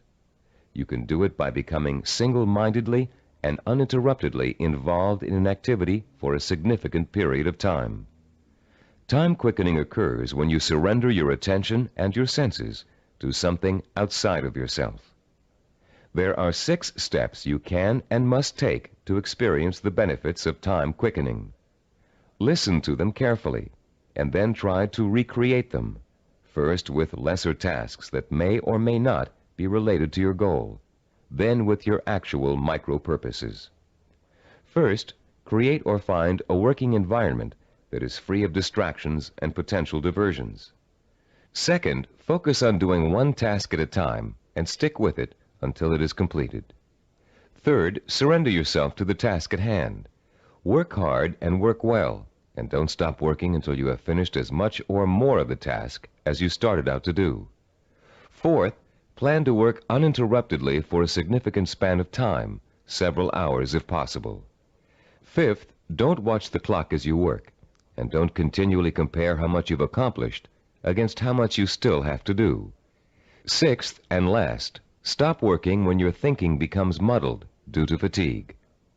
The first few times you try using these 6 steps, you may have a hard time following them all. But the more you practice, the easier it will get. And soon you'll notice that time seems to be flying by quicker and quicker every time you sit down to work. Time quickening makes work enjoyable and helps prevent the normal wear and tear of work on your mind and your nerves. It is the antidote to burnout and the key to maintaining a healthy emotional balance during long hours of effort. Time quickening will enable you to successfully complete the string of microtasks that over an extended period of time will take you closer and closer to the completion of your macro goal. And if your goal is years away, time quickening will make it seem to all happen so quickly that the illusion of overnight success will almost seem as if it's coming true. Using time quickening to follow a step-by-step plan for reaching a goal is one way to make that goal appear closer than it really is. But time quickening won't do you any good if you find you can't even get started on your micro-tasks. For most people, the biggest enemy of success is procrastination, postponing doing the work you know you must do in order to accomplish your ambitions. Like most people, you may think procrastination is relatively harmless, a trivial problem that you don't really need to worry about. But there's nothing trivial about a habit that is the cancer of self-discipline. Procrastination is an achievement killer, and unfortunately, the more often you succumb to it, the more habitual it gets, and the harder it is to deal with. Procrastination is a serious deterrent to self-discipline, and it takes a serious effort to overcome it. In the next part of this session, we're going to explore some common reasons for procrastination and the most effective ways of overcoming the would-be achiever's most self-defeating habit. Psychological research tells us that chronic procrastinators fall into three groups. The first group fears failure. The second group fears success. And the third group uses procrastination as a way of rebelling against authority. Let's examine each of these groups to see how they turn their own psychological problems into reasons for procrastination. The first type of procrastinator may actually already be a successful business person or professional, but he or she is successful only up to a point. These people set such high standards for themselves that they live in constant fear of not being able to meet those standards. They cripple their own efforts to succeed by working at less than their capacity, so they are never really challenged and therefore never will fail. People who are successful early in life, usually in school or in an athletic career, often turn into this type of procrastinator. Take Sarah, for example, a city planner who graduated at the top of her class from Stanford University. Soon after graduation, Sarah joined the planning director's office in a major West Coast city. One of her duties is to generate reports for her boss to use in making important presentations. Sarah has begun putting off doing the reports until the last minute. Once she collects the material in time, she finds that she dawdles with the writing process until the night before, or sometimes even the morning of the presentation. She then rushes through the writing and ends up turning out an adequate but far from superlative report. What Sarah manages to do in each case is avoid testing herself to the maximum. She is not certain whether she can live up to the high promise of her success in school. By putting off her work till the last minute, she doesn't have to find out the truth about her abilities, because of course at the last minute, nobody could be expected to turn out a perfect report. In the course of this kind of procrastination, Sarah has picked up a new skill called brinksmanship. She flirts with catastrophe by not doing her work in time, then pulls herself out of the brink at the last minute. If her performance doesn't measure up, she can always blame lack of time for failure. When her performance is good, she can applaud her ability to come through in the clutch. All that Sarah is proving is that she can do an adequate job at the last minute. The real test, what she'd do with the report if she took the time to work on it, has never been faced.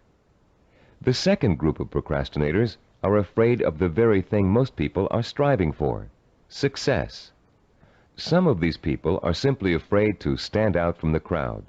They don't want to be seen as different. Many are afraid that if they are too successful, they will outgrow marriage partners, families, or friends. These people limit their own performance, actually holding themselves back, because they fear the kind of change success may bring to their lives. The third group of procrastinators is constantly rebelling against authority. These are the people who put off doing their work because it gives them a feeling of control over their boss. Rebellious procrastinators spend their lives reacting to a fear of being controlled or dominated. Whenever something is expected of them, they react by procrastinating just to prove that they are the ones in power. If you're a procrastinator, you probably fall into one of these three groups, or you may find you have a little bit of each type of procrastinator in you. Understanding the reason for your procrastination is your first step towards overcoming it. It's especially important for you to realize how self-destructive and self-defeating procrastination is. Whether you're rebelling against someone or responding to an inner fear, procrastination will eventually hurt you in everything you try to do. There are a number of techniques you can use to help overcome the habit of procrastination and replace it with energetic, efficient, inspired action. William James, the great Harvard University psychologist and philosopher, who already taught us in Session 5 the value of acting as if we are what we want to be, has a very practical solution to procrastination. James suggests, do something every day for no other reason than you would rather not do it at all. Listen again. Do something every day for no other reason than you would rather not do it at all. What James is really telling you to do is to replace the habit of procrastination with the habit of action. As soon as you catch yourself thinking, well, I won't do that now, I'll do it later, you must immediately do whatever it is you're procrastinating about. Self-disciplined achievers also use two special time management techniques to overcome the tendency to procrastinate. The first is called Swiss cheesing. The second is called unscheduling. Swiss cheesing is another term for dividing a macro purpose into a series of micro tasks. The management consultant who invented the term conceived of it as a way of poking holes in a large task to make many smaller tasks.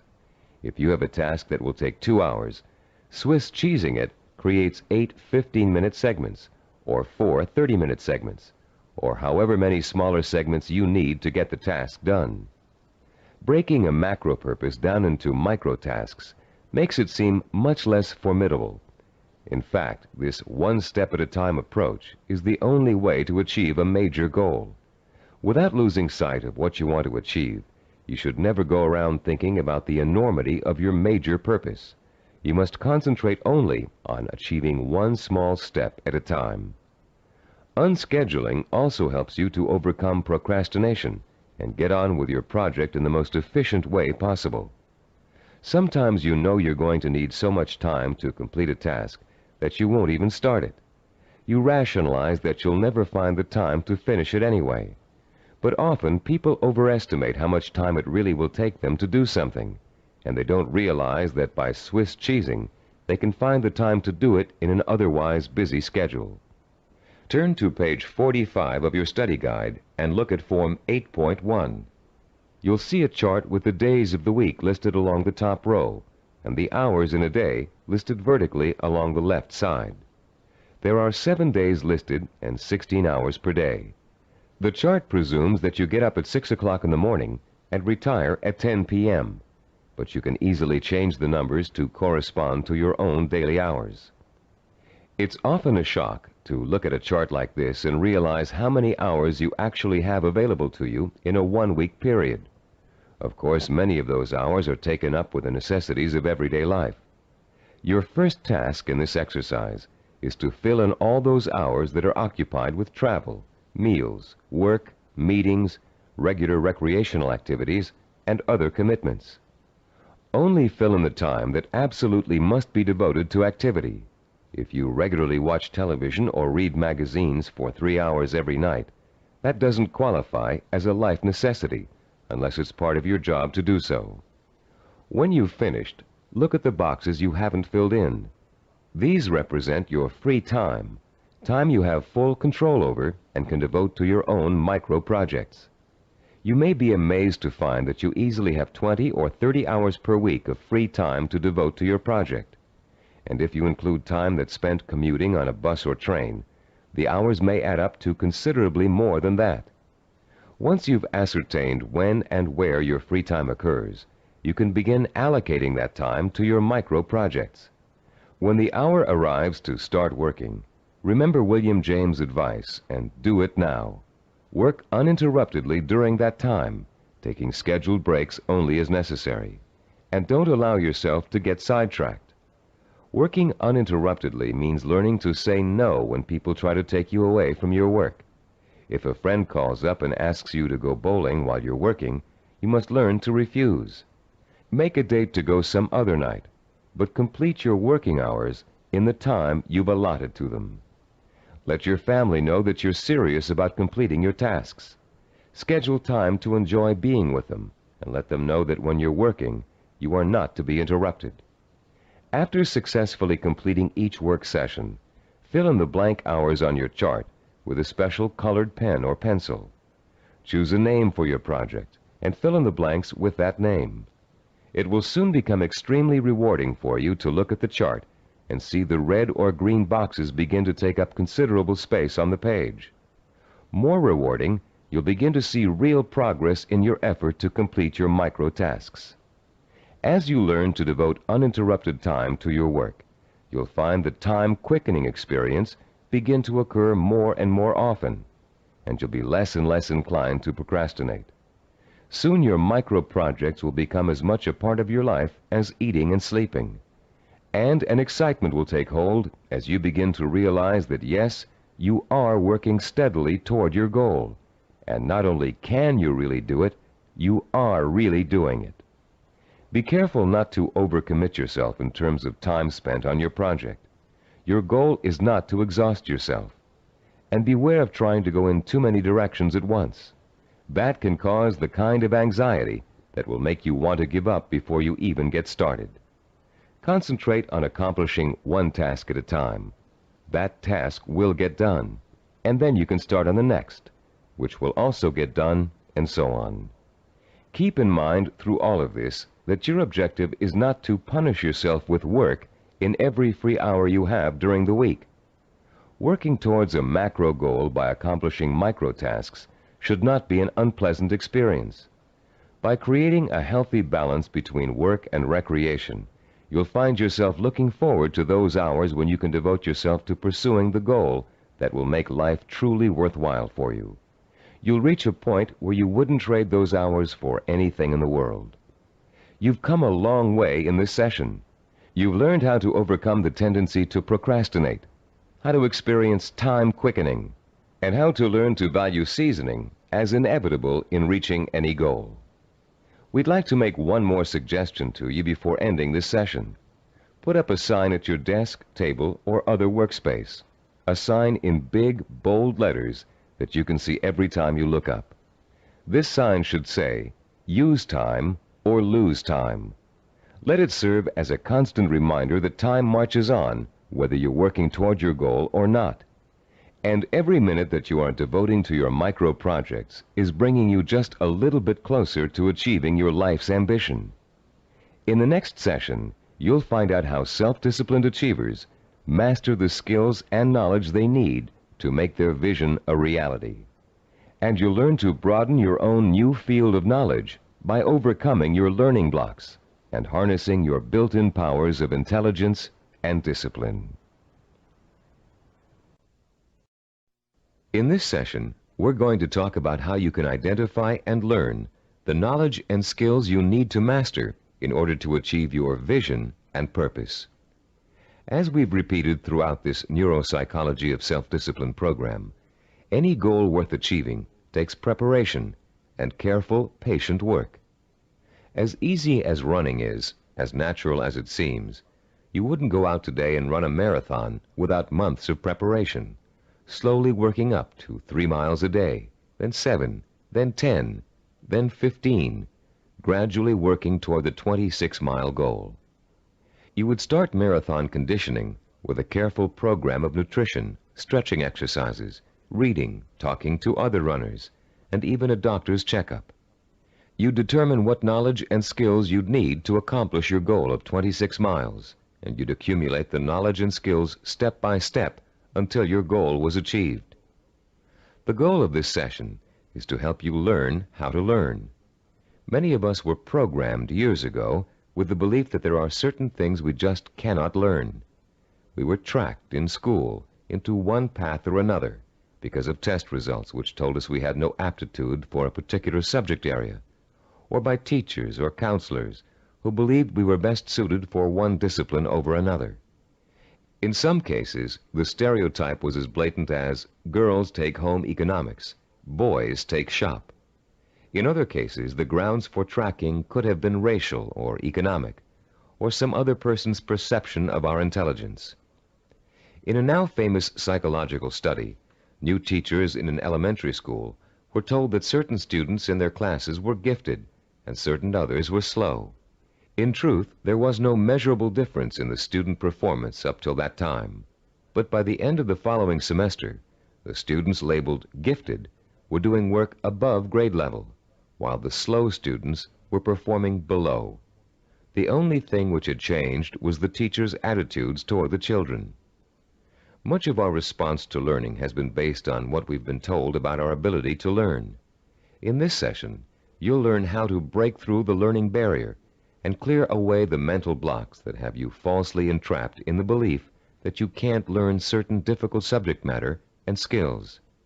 You'll learn how to learn all over again, this time recognizing that your potential is as unlimited as your imagination.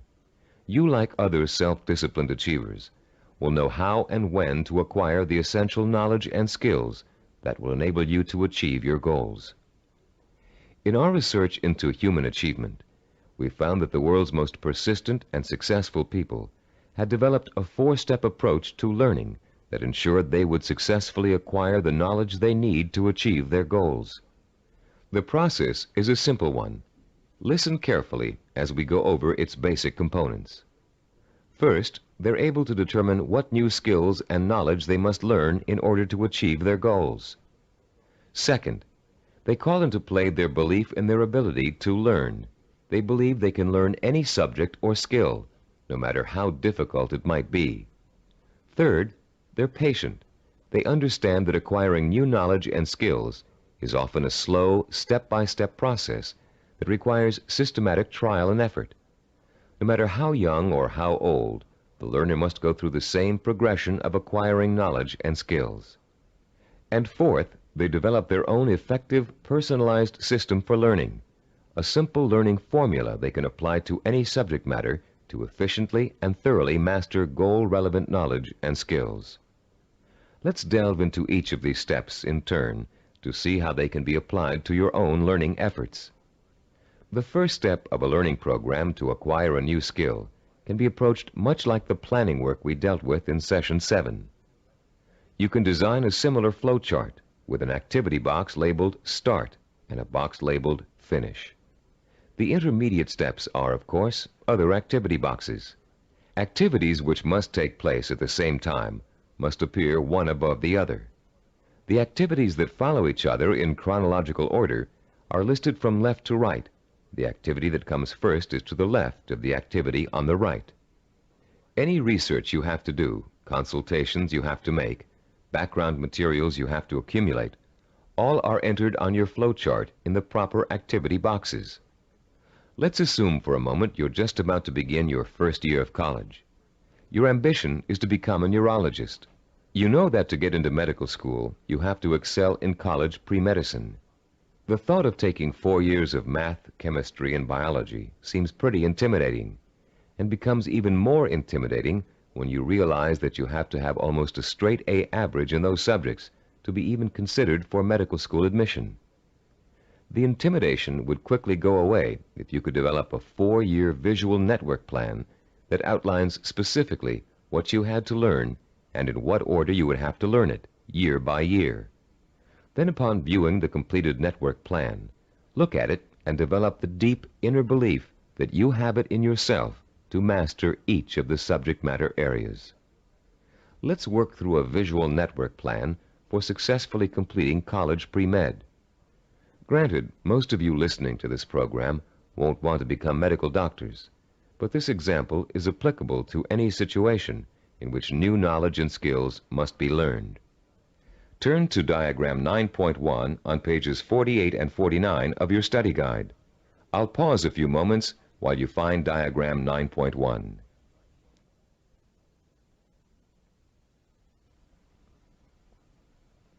As you can see, there are 3 visual network plans. The first one outlines the chronological steps to becoming a neurologist. We call this a macro plan, with the objective of becoming a neurologist.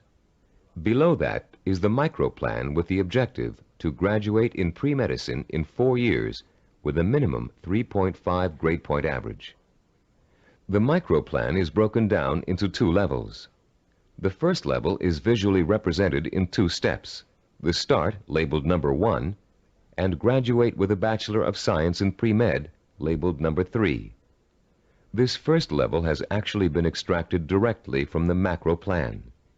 Now look at page 49 and the Level 2 diagram. As you can see, Level 2 is an expanded version of Level 1. Through the study of the college course catalog, and after talking at length with college advisors, you have identified the pre-med requirements and have broken them down into a prerequisite chronological order. This visual network plan then serves as the step-by-step map for completing your pre-med program, the first step in your macro objective of becoming a neurologist. As you look at the visual network plan for completing pre-med, what type of emotions do you experience? Do you feel intimidated at the prospect of excelling in the hard sciences? Do you doubt your ability to learn such difficult subjects and to learn them so well that you finish each course at the top of your class? If you feel intimidated and experience doubt, then you probably won't make it. If you look at the plan and feel deep down inside that with enough effort, study, and application, you can master each of the courses, then you'll probably succeed. The difference, you see, is really not in ability or intelligence. Rather, it is an attitude, your belief in yourself. The belief in yourself as someone who is capable of learning is 90% of the learning hurdle. The other 10% is single-minded application mixed with ability. The belief in yourself as someone who has the ability to learn is the second step involved in the self-disciplined achiever's pursuit of goal-related knowledge and skills.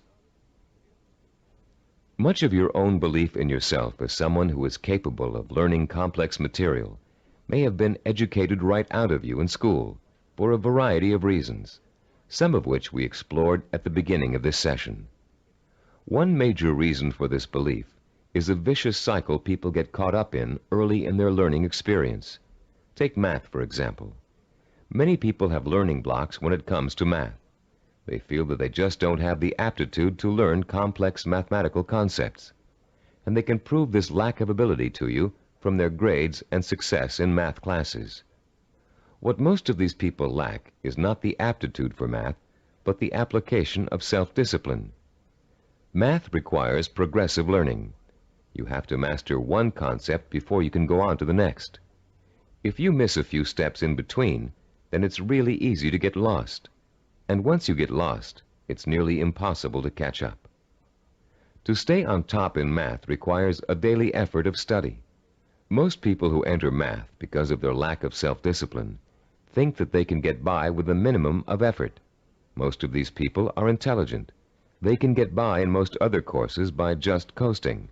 They think they can do the same thing in math, but soon they get behind and can't catch up, and usually do poorly in the course.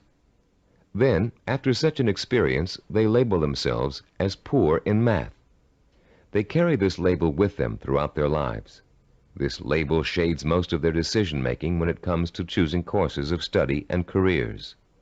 Such people will avoid careers that require mathematical understanding because they think they don't have the aptitude. Actually, they probably had and have the aptitude, but not the attitude. Their life's potential was stunted by a false assumption. All they needed was someone to teach them the value and skill of self-disciplined application. Most of the people we studied in the creation of the neuropsychology of self-discipline program were not extra intelligent, but they did have a firm belief in their ability to learn anything and everything. To them, 90% of their ability to learn was their belief in their ability to learn. If you examine your own positive role models, you'll probably discover that few of them test out at genius level on intelligence tests. Most people think that Albert Einstein, for example, was a mathematical genius, when in actuality he flunked his college entrance exams and was a poor student in mathematics.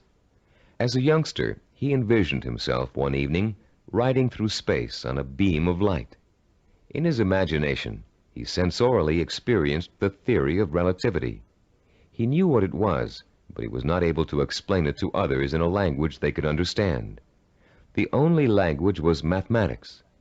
Driven by his vision, he forced himself to learn mathematics.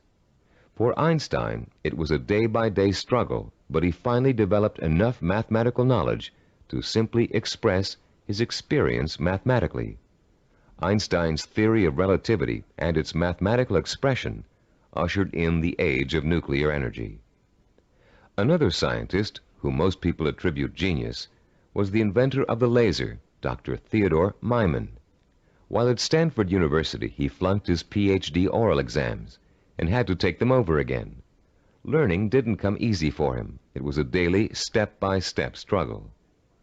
Baseball hitting great and cybervision role model for its baseball neuromuscular training video cassette, Rod Carew, didn't make his high school baseball team because his coach thought he wasn't a good enough hitter. Since then, through thousands of hours of practice, Carew has won 7 American League batting titles and is one of 13 players ever to get more than 3,000 career hits. The list goes on. Famous author, philosopher, and scholar Leon Uris flunked high school English 3 times. Malcolm Forbes, publisher of Forbes magazine, one of the most successful business publications in the world, did not make the staff of his college newspaper. The editor said he lacked the basic skills of reporting and editorial writing. Stephen DeVore, who founded Cybervision, speaks the Finnish language, considered by language experts to be the most difficult language for Western tongues to learn. Though he mastered this difficult language, he lays no claim to a superior intellect either. When I was 19, he told an interviewer, I was selected to go to Finland for 2 years of volunteer work. I had no foreign language ability at that time. In fact, I had nearly flunked out of high school French and Latin. So I thought of myself as having absolutely no ability to learn languages. With this negative attitude, DeVore entered an intensive language program for 2 months before he left for Finland. It was something like 16 hours a day with a group of 10 others. I finished last in the group, he recalls. DeVore went to Finland, where he spent 5 miserable months unable to communicate. I couldn't do anything. I was incredibly frustrated. I'd lose patience when people were talking. Then one day I went to the park, and in the park there was a man giving instructions to his dog in Finnish. The dog obviously understood him and was obeying all of his commands. I thought, this is ridiculous. I'm smarter than a dog. If a dog can understand Finnish, so can I. In the 2 months following this experience, DeVore became fluent in the Finnish language. He learned to speak Finnish so well that he served as a translator for American businessmen and their families traveling to Finland. Buoyed by the accomplishment of learning Finnish, DeVore returned home after 2 years and went back to college, where before he had been a lackluster C student because he was convinced he couldn't learn. He received straight A's and academic scholarships for the rest of his college and graduate school years. Which proves another point about learning, success, and attitude. Once you have successfully learned a subject or skill, it bolsters your confidence in your ability to learn other skills. Once you've proven to yourself that a negative concept you had was wrong, you begin to realize that all of your negative concepts may be wrong. What you couldn't do in the past, you can now do. You can do it because finally you believe you can do it. Breaking the cycle of a negative attitude may not be easy, but once you do, you'll be far less inclined to get back into the cycle. That's why small steps and small accomplishments are so important in pursuing a macro goal. You may look at a map for becoming a neurologist and say, I'll never get through all those math courses. But if you get 1 A in algebra, you'll realize that you can. Another way of expressing this is that success in learning begets more success. Once you have successfully learned a subject or skill, it bolsters your confidence in your ability to learn other skills. Your past, in which you may have been labeled or labeled yourself as a non-learner, is precisely that, your past. It is not your present. It has little relation to what you are capable of accomplishing now. What has happened to many of us is that we have been conditioned into a negative feedback loop where learning is concerned. The step-by-step accumulation of new skills is the way to break this loop and replace it with a much more positive cycle. Which brings us to the 3rd step in the learning process, the attitude and value that learning takes time and patience. Most of us, at the time we are exposed to our greatest concentration of education, haven't developed the necessary self-discipline skills to be able to take advantage of it. And why should we? We were only children. Excellence, as we've been learning in this neuropsychology of self-discipline program, is based on seasoned learning. Skills like medicine, mathematics, chemistry, dance, law, music, pottery, writing, languages, architecture, masonry, carpentry, the list is endless. All require seasoning, the accumulation of knowledge over time. The perseverance to stick with a task over a long period of time, sometimes decades. The ability to find pleasure in the accomplishment of steps toward a goal, rather than seeking the instantly gratifying quick fix. All these are the hallmarks of the self-disciplined. A wise philosopher, in speaking of the seasoning of a learner, once said, "There are very few human beings who receive knowledge complete and staggering by instant illumination. Most of us acquire it fragment by fragment, on a small scale, by successive developments, cellularly, like a laborious mosaic." One other myth about the acquisition of knowledge has it that you can get too old to learn. This bit of fallacious thinking has been handed down in the aphorism that you can't teach old dogs new tricks. It's worth laying to rest. A classic incident from the life of the great poet Longfellow illustrates the relationship between age and learning. Told by Howard R. Driggs, the story goes, it happened that while the poet, at over 80 years of age, was still teaching at Harvard, one of his appreciative students asked him, "How do you keep so perennially young, Professor Longfellow? We never get tired of your classes. You always have something new and interesting to give." "I've never had that question put to me before," returned the poet. Then, looking out of the window, he said, "You see those 2 apple trees in the yard? Do you observe any difference between the blossoms on the older tree and those on the younger one?" "No," replied the student. "They look just alike to me." "How do you account for the fact that the old apple tree flowers out as beautifully as does the young one?" persisted the teacher. "Let me tell you the secret. That old tree managed last year to grow enough wood to put forth its new blossoms. Blossoms, you know, always come on the new wood." "Oh, I see," said the young man. "To keep young, one must keep growing." "Yes," came the quiet response. Einstein, in his later years, was asked the secret of his ability to learn. His reply also illustrates the point and importance of lifelong learning. Einstein said, "The more I learn, the more I realize I don't know.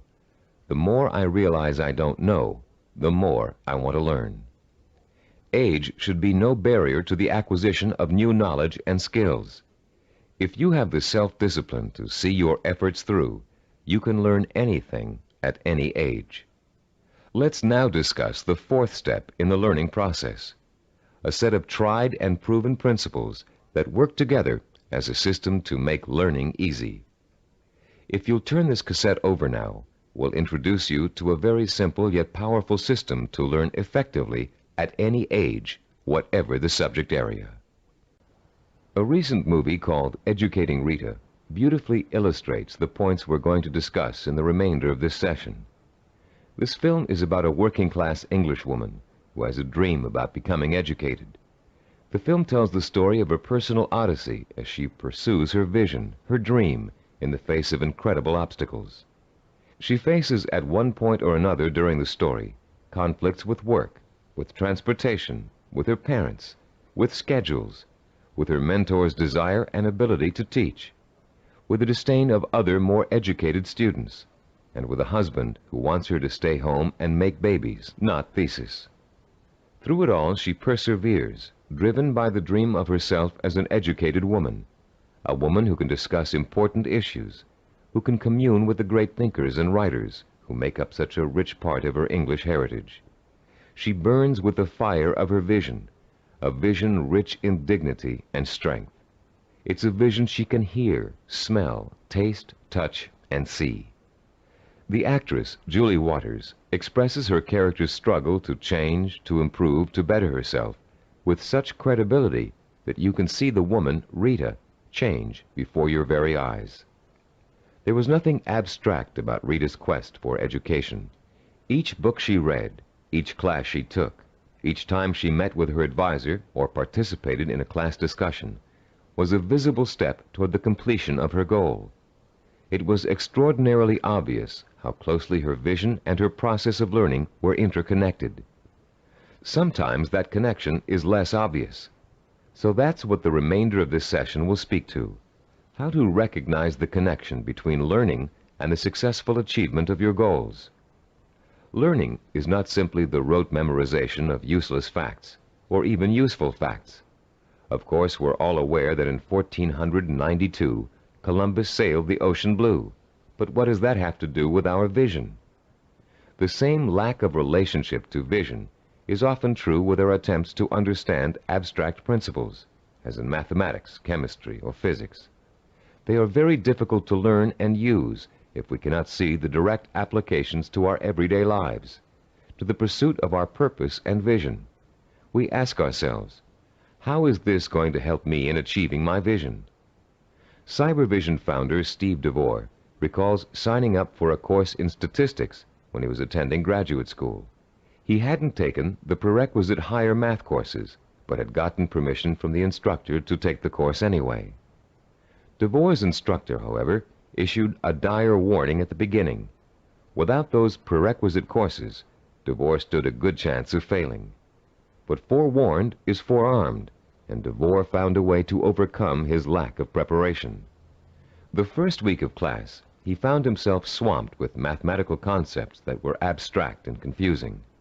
The only way I could make sense out of what was going on, he says, was to take each abstract principle and make it concrete. Instead of talking about X's, Y's, and Z's, I made them into apples and oranges, and I ended up with the second highest grade in the class. I find this concreteness also ties into vision, DeVore continues. Whenever you have to learn something that seems beyond your grasp, remember your vision and why you have to learn it. Then it will seem real and vital, and you'll have an easier time dealing with it. Whatever you have to learn, no matter how abstract or detailed the information, if it's necessary for your vision, then you can embody that information with your vision.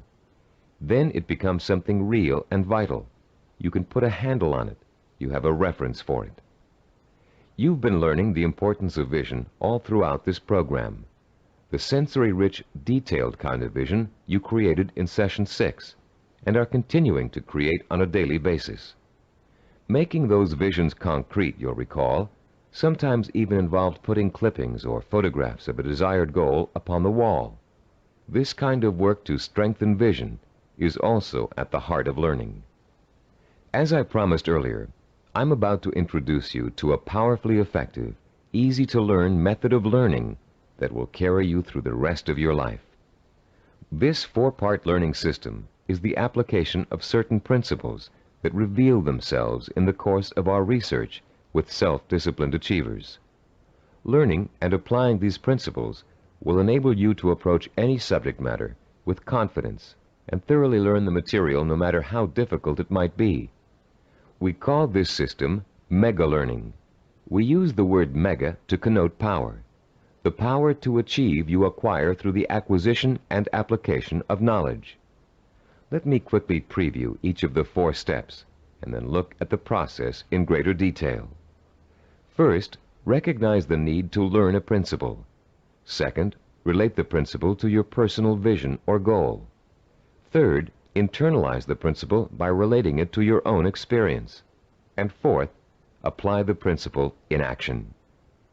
Let's examine each of these 4 steps in turn. First, recognize your need to learn new information and skills. You cannot reach your goal without getting an education first. This doesn't necessarily mean attending school.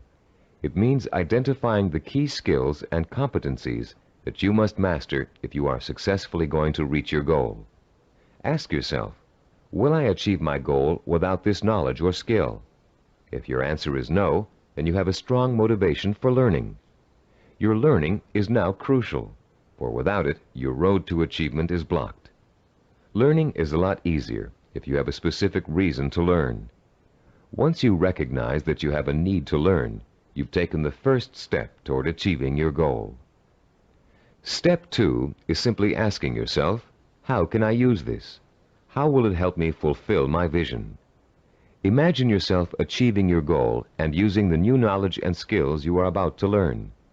See how each skill and bit of knowledge applies directly to your future success. no matter how unrelated or trivial it might seem to be in the beginning. This process is akin to putting a jigsaw puzzle together. You have a picture of what you want to achieve on the jigsaw box. Inside the box are hundreds of related but unrelated pieces of the puzzle. You put two pieces together. You pick up a third piece. You toy with it, mentally turning it over, looking at its edges, its contours, its unique characteristics, looking at the ways it might fit into the whole picture. Then comes the aha moment. You see exactly where the new piece of puzzle fits, how the contours of the piece are shaped to fit the pieces already in place. And as you place the piece in the puzzle, you get an idea of what the larger picture will look like. Perhaps you refer back to the picture on the jigsaw box, which is analogous to the mental picture you have of the goal for which you're striving. The very act of studying the information and putting it in its proper place helps you bring the picture on the box to life. The third step in our learning process is internalizing the principle by relating it to your own experience. If you're learning about electrical waveforms and frequency, for example, think about the times you've thrown a pebble into a pond and seen ripples form on the water. The bigger the pebble and the harder you threw it, the bigger and faster the waves would be. In Newtonian physics, you can easily understand the law that states, for every action there is an equal and opposite reaction, by remembering how you stand up from a sitting position. Do you just shoot straight up, or do you have to first push your weight down on the chair to stand up? In order to stand up, you have to first push down. That's Newton's law in action. Every time you find an example from your own experience to illustrate a bit of knowledge you're trying to learn, you'll reinforce your understanding of that knowledge. And you'll remember it because it's anchored to something very personal. Every time you think of Newton's law, you'll picture yourself pushing off a chair to stand up. It works for just about any abstract theory you can think of. The fourth critical step in learning is the actual application of the principle you're trying to grasp. Throw pebbles in a pond and watch the action when you're learning waveform theory. Sit down and stand up over and over again until Newton's law is firmly planted in your mind. If you're studying a new language, use the new vocabulary you learn every single day. As you walk down the street or through your living room, try naming every object you see in your new language. Using these 4 steps to learning will make the experience easier, less frightening, and more fun. You'll make mistakes just as everybody does, but persistent application of the mega learning system will pay off in greater understanding, greater memory retention, and a better education overall in whatever it is you're trying to learn. The 4 steps to enhance learning we've outlined here are similar to and related to the 4 stages which make up the process of creativity. Our definition of creativity is taking the knowledge and skills you learn and applying it to the realization of your purpose, vision, and goals. To be creative, you have to be armed with knowledge and skills tempered by experience. The first stage in the creative process is preparation. Creative problem solvers consciously collect all the information they can, gathering tools which will help them solve a problem or get a job done. During this stage, if there's a problem to be solved, the person might be perplexed, but at the same time excited about the possibility of coming up with a solution. Stage 2 is called incubation. Once the research has been done and the necessary information has been collected, the creative person often releases the problem and turns to something else, including rest, relaxation, or physical activity related to the problem. During this stage, the knowledge begins to reform itself below the level of consciousness, shifting and realigning until it becomes a whole. During this stage, tantalizing flashes of insights and glimpses of parts of the final solution may emerge. Stage 3 is called illumination. This is the moment of discovery. It is the point in time where all you have learned and experienced has been distilled in your mind. The solution or inspiration springs forth almost miraculously. Miraculously, if you don't recognize how much preparation and groundwork you've already laid in stage 1. Often this stage is accompanied by an overwhelming feeling of certainty that says, yes, this is the piece of art I want to create. Or yes, this is the product idea I want to explore. Stage 4 is called verification or revision. This stage takes place again on a conscious level.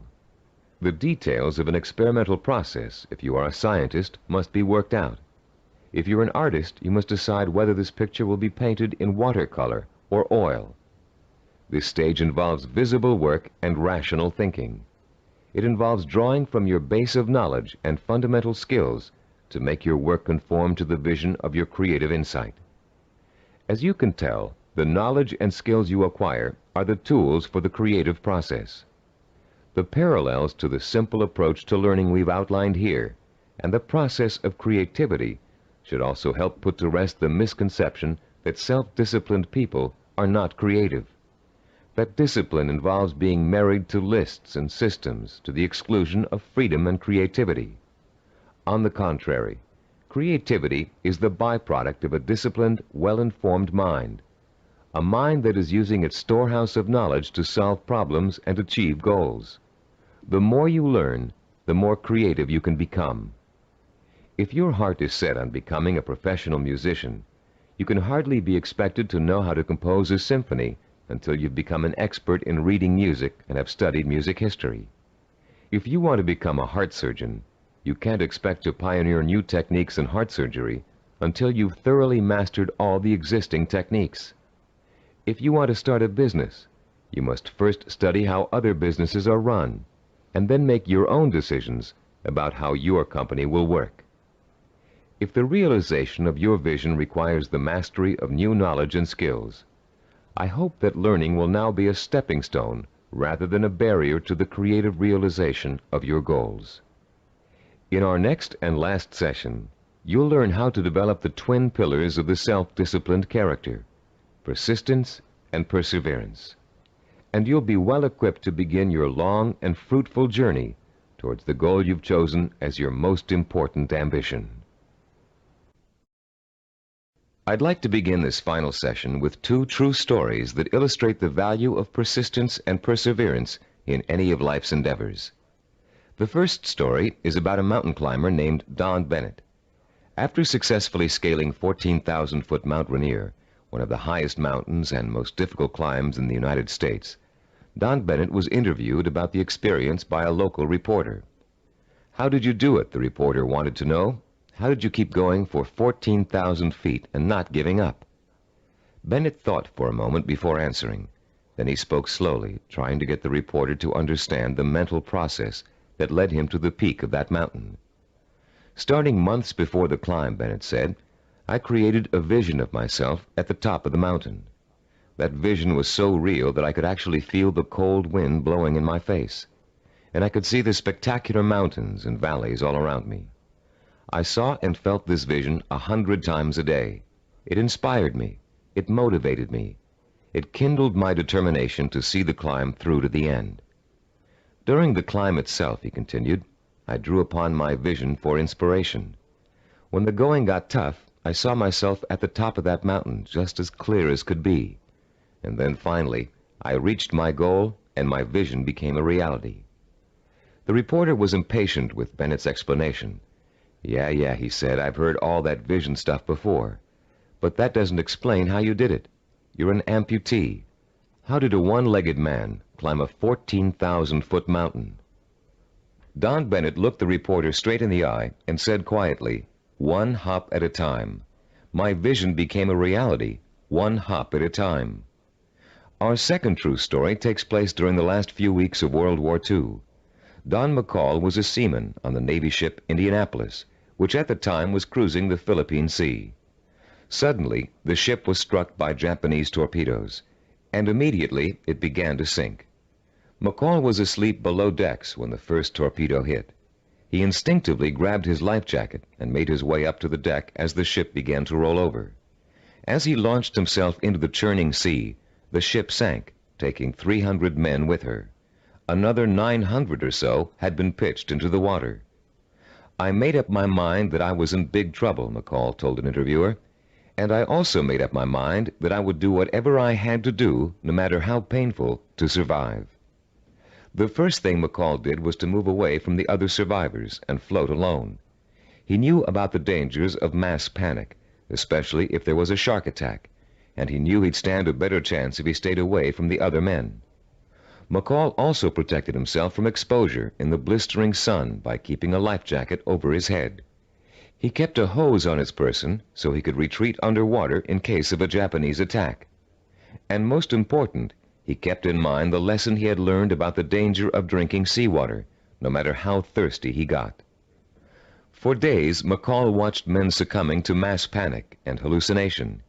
He watched them being torn apart by sharks, while he escaped attack by remaining perfectly still. He watched them drinking seawater and dying of dehydration, while he swallowed his own desire to drink. He watched them dying all around him, while he remained alive. 4 days later, a Navy patrol boat plucked an exhausted 90-pound McCall out of the sea. He had survived 4 days without food or drink in the blistering sun, in shark-infested waters. An incredible feat, and he had proved the power of self-discipline even in holding death at bay. Like mountain climber Don Bennett, McCall never lost sight of his vision, staying alive.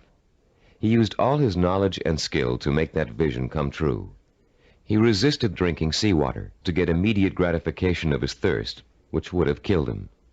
And he found creative solutions to the problems of exposure to the sun and Japanese attack. Both Bennett and McCall used self-discipline to endure terrible physical hardship and achieve seemingly unachievable goals. Your own goal may not seem as urgent as theirs, but the principle of achieving it remains the same. Through vision, commitment, patience, and creative application of knowledge and skill, you can see your goal through to the end. But the ultimate key to your success is what this session is all about: persistence and perseverance. In this session, you're going to learn what persistence and perseverance are really all about. You'll be taught how to develop both of these critical qualities through the application of 5 simple principles.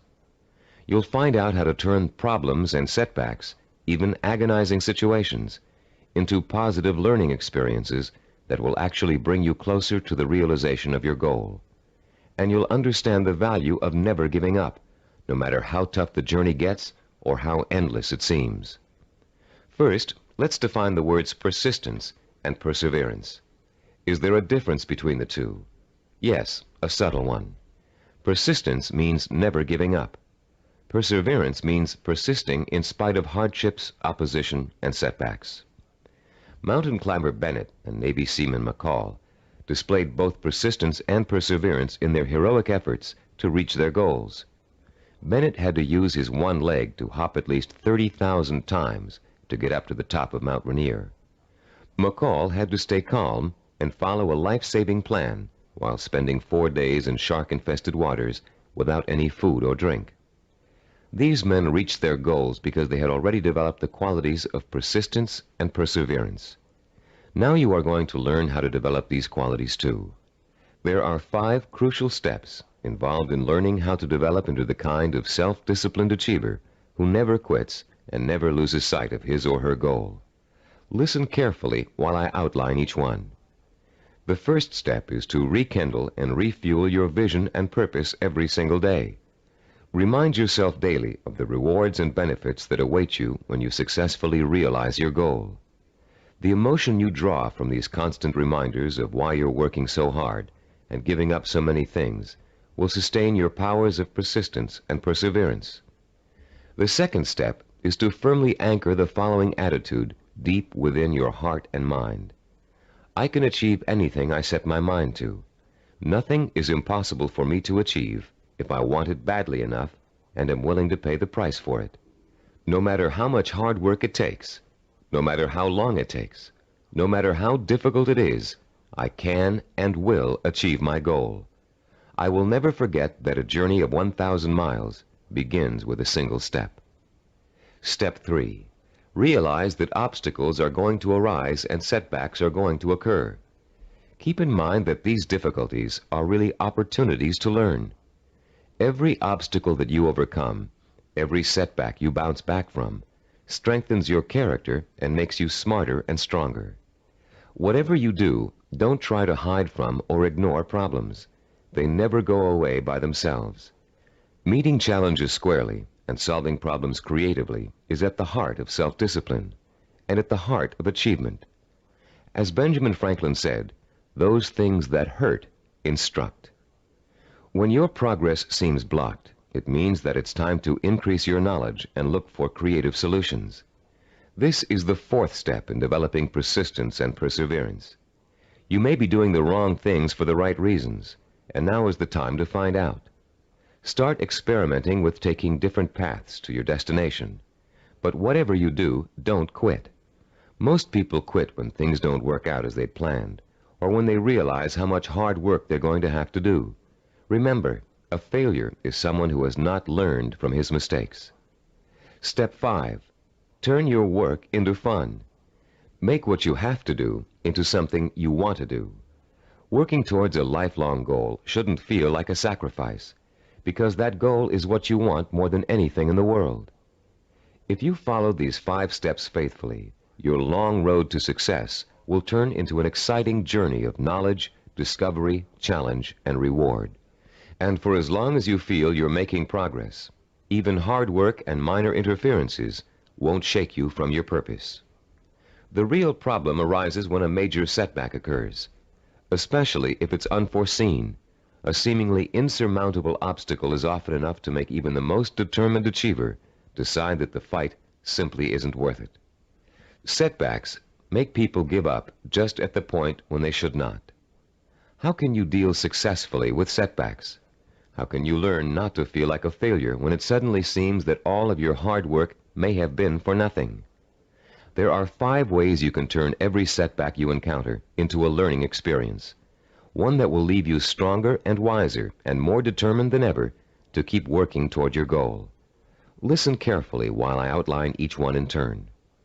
First, never try to ignore a problem or handicap.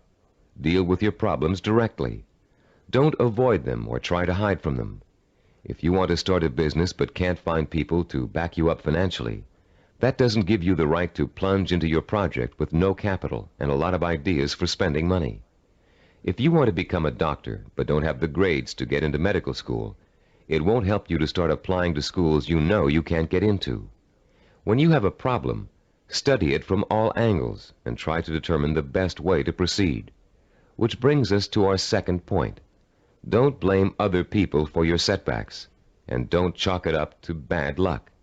You make your own luck in this life, and you have to solve your own problems. Learn to tackle them head on, being as realistic as possible and as level-headed as possible. Mentors can often provide a great deal of help in a bad situation.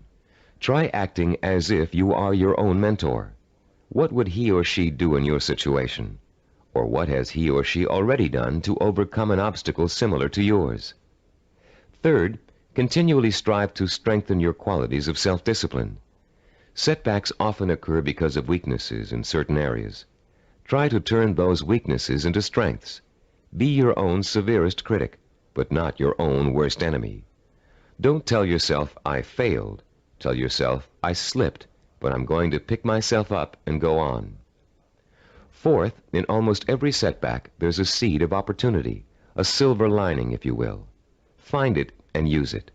You may find yourself taking a slightly different path to achieving your goal than you first imagined, but you'll get there just the same. Take the new path and see where it leads you. Following this philosophy helps take the emotional sting out of setbacks and is a good antidote for discouragement, and it's a healthier way to react to a bad situation than deciding to give up. Fifth, always remember that no matter how difficult a problem is, or how insurmountable it seems, there's always a solution. A problem is only really a problem if you think you can't solve it. If you take the attitude that every problem has a solution, and you approach your problem with an open and creative mind, you'll find that solution. A young woman we know named Carol Napier was faced with and managed to overcome the kind of setbacks that might make anybody want to give up. Her story is so inspiring that we'd like to end this session with her example of what it's like to be a self-disciplined achiever who never quits no matter what. At 26, Carol had a degree in marketing and a good job as a marketing assistant, with an eye to moving up in the company she worked for as soon as there was an opening for a higher position. Carol had diabetes, diagnosed when she was 12, but had always been able to keep it under control with insulin shots, and had always lived a perfectly normal, relatively healthy life. In the spring of Carol's 26th year, she began having trouble with her eyes. Doctors told her that her diabetes was causing her to slowly lose her eyesight. At first, Carol refused to believe it, but when she began having trouble driving, she realized the doctors were right, and she would have to re-evaluate her job and her purpose in life to deal with the problem of approaching blindness. But before Carol could come up with a solution to that problem, her kidneys also began to fail. Ultimately, she needed a kidney transplant, which was done successfully when she turned 27. Everything seemed to be going fine when a sudden episode of insulin shock left Carol paralyzed from the waist down. Carol recalls wanting to quit then and there. At that point, I just wanted to go to sleep and never wake up. The depression got so bad that I realized I couldn't go on this way. I only had one choice, and that was to get myself out of this. Slowly, Carol regained her strength, learning to walk again with the aid of physical therapy. She rewarded herself for her progress by making a trip across the country alone to visit her parents for Thanksgiving. A trip friends tried to dissuade her from taking, but which proved to Carol that she could still make it on her own. Today, Carol is attending college, studying for a master's degree in rehabilitative education. She has decided to spend the rest of her life helping people face and overcome problems like hers. She is completely blind and still walks with a cane, but that has not stopped her from pursuing a goal many healthy people would find difficult to achieve. The key to reaching any goal is to develop the strength of character that makes you refuse to give up, no matter how bad things look. The most amazing thing about persistence and perseverance is that they make it almost impossible for you not to succeed in your endeavors. In this session, you've learned the importance of not being a quitter, of learning from your mistakes, and of keeping an open mind when it comes to finding creative solutions to problems you may think are unsolvable.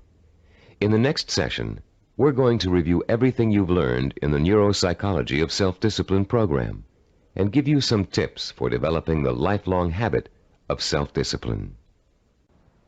We're now coming to the end of the Neuropsychology of Self-Discipline, and now is a good time to reflect on what you've learned and how far you've come. It's also a good time to start thinking about how you're going to maintain and develop your self-disciplined character for the rest of your life, because the process of becoming an achiever never really ends. In the years to come, you'll find yourself learning from trial and error, from accomplishments, from setbacks, from disappointments, from rewards, from the feeling of satisfaction you get when a job has been well done. The more you achieve, the more you'll learn one of the greatest secrets of achievement. Success breeds success. Every small step you take on the road to your goal will make it easier to take the next step. And once you've achieved your goal, you'll probably find that there's another goal you want to achieve. Along the way, you'll delight in the process of watching yourself in action, making corrections in your methods and strategies as you strive toward your ultimate goal and the hundreds of smaller goals you will successfully reach on the way. Let's talk about the milestones you've already passed. In Session 1, which you listened to some time ago, you uncovered the master key to your highest potential, self-discipline. We define self-discipline as the ability to work systematically and progressively toward a goal, to become positively obsessed with that goal, and to let that obsession lead you to accomplishment. We talked about the problems caused by lack of self-discipline. We learned about the waste of potential, the drifting from job to job, from relationship to relationship, of the person who has no real sense of purpose and an undisciplined approach to life in general. We also talked about the problems of wanting immediate gratification and how that always leads to failure because it means refusing to pay for success with hard work. There is no other way to be successful except through hard work. The words pay for shouldn't bother you. All accomplishments come with a price tag, just like something you might want to buy. And just as you will save for an item you really want to buy, cutting your budget and making financial sacrifices, you should also be willing to make sacrifices in order to reach your goal. You may have to give up time, recreational activities, other priorities in your life. But it won't be difficult to do, because reaching your goal will become a more important source of pleasure.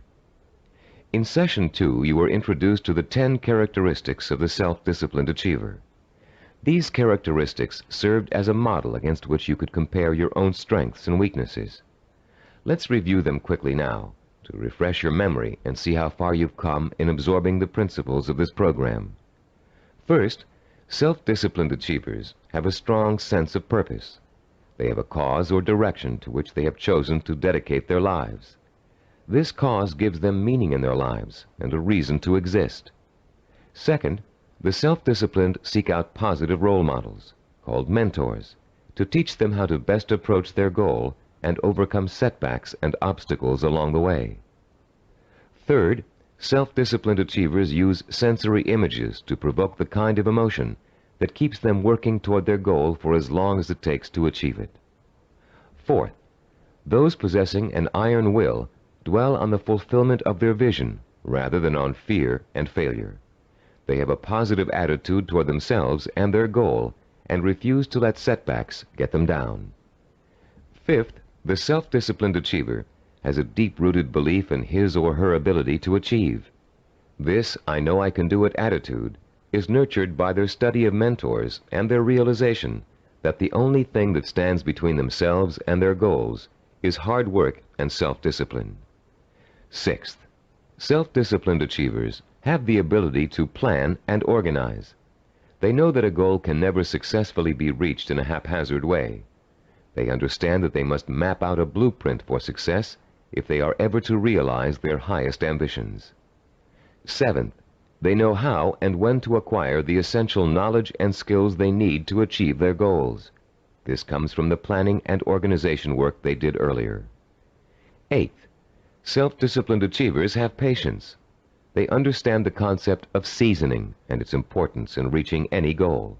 Time does not frighten them. Ninth, people who achieve their goals do so through persistence and perseverance. They are stubborn in their efforts to achieve, and they never give up. 10th, self-disciplined achievers have a mature attitude toward pleasure. Rather than seeking any diversion that will temporarily make them feel better, they take the most pleasure in doing the work that will help them achieve their goal. How many of these 10 characteristics did you remember? We suggest you play Session 2 over and over again until you can recall every one of them without prompting. Making these qualities a part of your own personality is what acquiring self-discipline is all about. And the more you listen to them, the more you think about them, the more they will become a part of your own life. In Session 3, we delved deeply into the scientific basis for this program. You learned how the key to success is developing the kind of constant internal motivation that keeps you on course through problems and setbacks, through temporary boredom or fatigue, through periods of doubt or discouragement. And you found out why other motivational programs fail to give you the sustenance you need to pursue your goal for weeks, months, or years. You learned about Dr. Carl Pribram's research into images of achievement and the critical role they play in motivating people to be successful.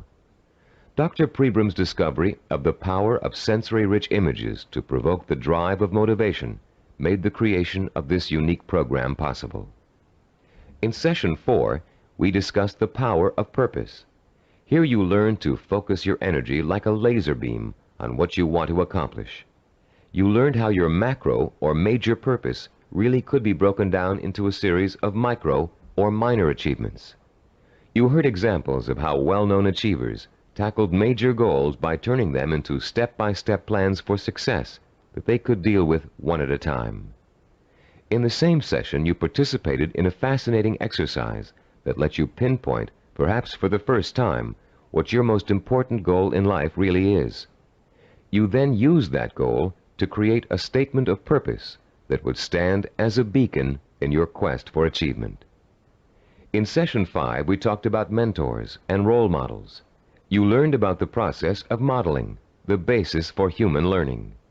We talked about how models are both a blueprint and an inspiration for our own activity and our own growth. You learned how models help shorten the trial and error process we must all go through before chalking up an accomplishment. You also learned how to choose a role model and how to turn that model into an inspirational but not awe-inspiring figure. You learned the value of realizing that your role model has faults and weaknesses just as you do, but has succeeded in spite of them. In Session 6, you learned how to translate your purpose into sensory images that would fuel your inner fire of determination and ambition. And you learned how to daily reinforce your mental images of achievement, to make them a permanent part of your body and mind. In Session 7, you were introduced to visual network planning. This planning system applies to any endeavor, from making a movie to making a run for the presidency. The system works by breaking down what you want to accomplish into logical building blocks. It helps you keep track of your achievements over a long period of time, and is a reward in itself for work well done. In the same session, you learned to become a storyteller. The story was that of your own success. You used your rich powers of imagination and your best verbal skills to detail the steps you took to accomplish your most important goals. In Session 8, you learned about the self-disciplined achiever's attitude toward time.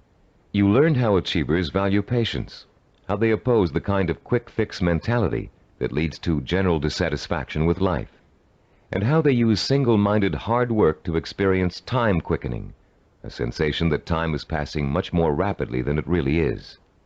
You also learned about the problem of procrastination, its psychological causes, and the ways in which you can overcome it. You learned why it is considered the single most important cause of failure, and why it's so important for you to develop a do-it-now attitude before you try to do anything else. In Session 9, you learned how to plan to acquire the knowledge and skills you need in order to achieve your goals. You were introduced to the concept of mega-learning, a powerful four-step system that enables you to master any subject, no matter how difficult or complex. You also learned how knowledge is the building block of creativity. You were introduced to a four-step process that lets you creatively channel your knowledge toward the kind of action that will help you achieve your goals. And you learned that your belief in your ability to learn is 90% of the learning process. Finally, in Session 10, you learned how to develop the powers of persistence and perseverance, the critical characteristics that will see you through to the successful completion of your vision and purpose, no matter how long it takes or how difficult it is. You heard several inspiring stories about people who persevered and achieved their goals through extreme hardship and even physical danger. And now, as we come to the conclusion of this program, I'd like to point out that acquiring self-discipline is a never-ending process. There won't come a day when you wake up in the morning and say, "Yes, I'm finally self-disciplined now. There's nothing more I need to do to develop strength of character and determination of will." Self-discipline requires a lifetime of commitment.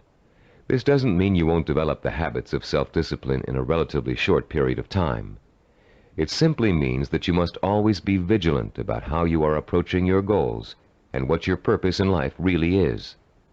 It's all too easy to get sidetracked in something that feels comfortable, but is not what you really set out to achieve. Every small victory will become a cause for celebration, and a chance to renew your faith in your own ability to achieve whatever it is you want in life. And as you achieve it, you will find yourself becoming the kind of person you've always admired, the kind of person who could pursue a goal so single-mindedly, so stubbornly, and so patiently that he or she could not help but achieve it. I'm Richard Gebhardt. Thank you for joining me in this Cybervision program. This is released for the sake of education. This is a brief key insight about all the concepts of the book. We provide free audiobooks, key insights, summaries, and brief study notes on the concepts of the books. So make sure to subscribe and become a part of our family.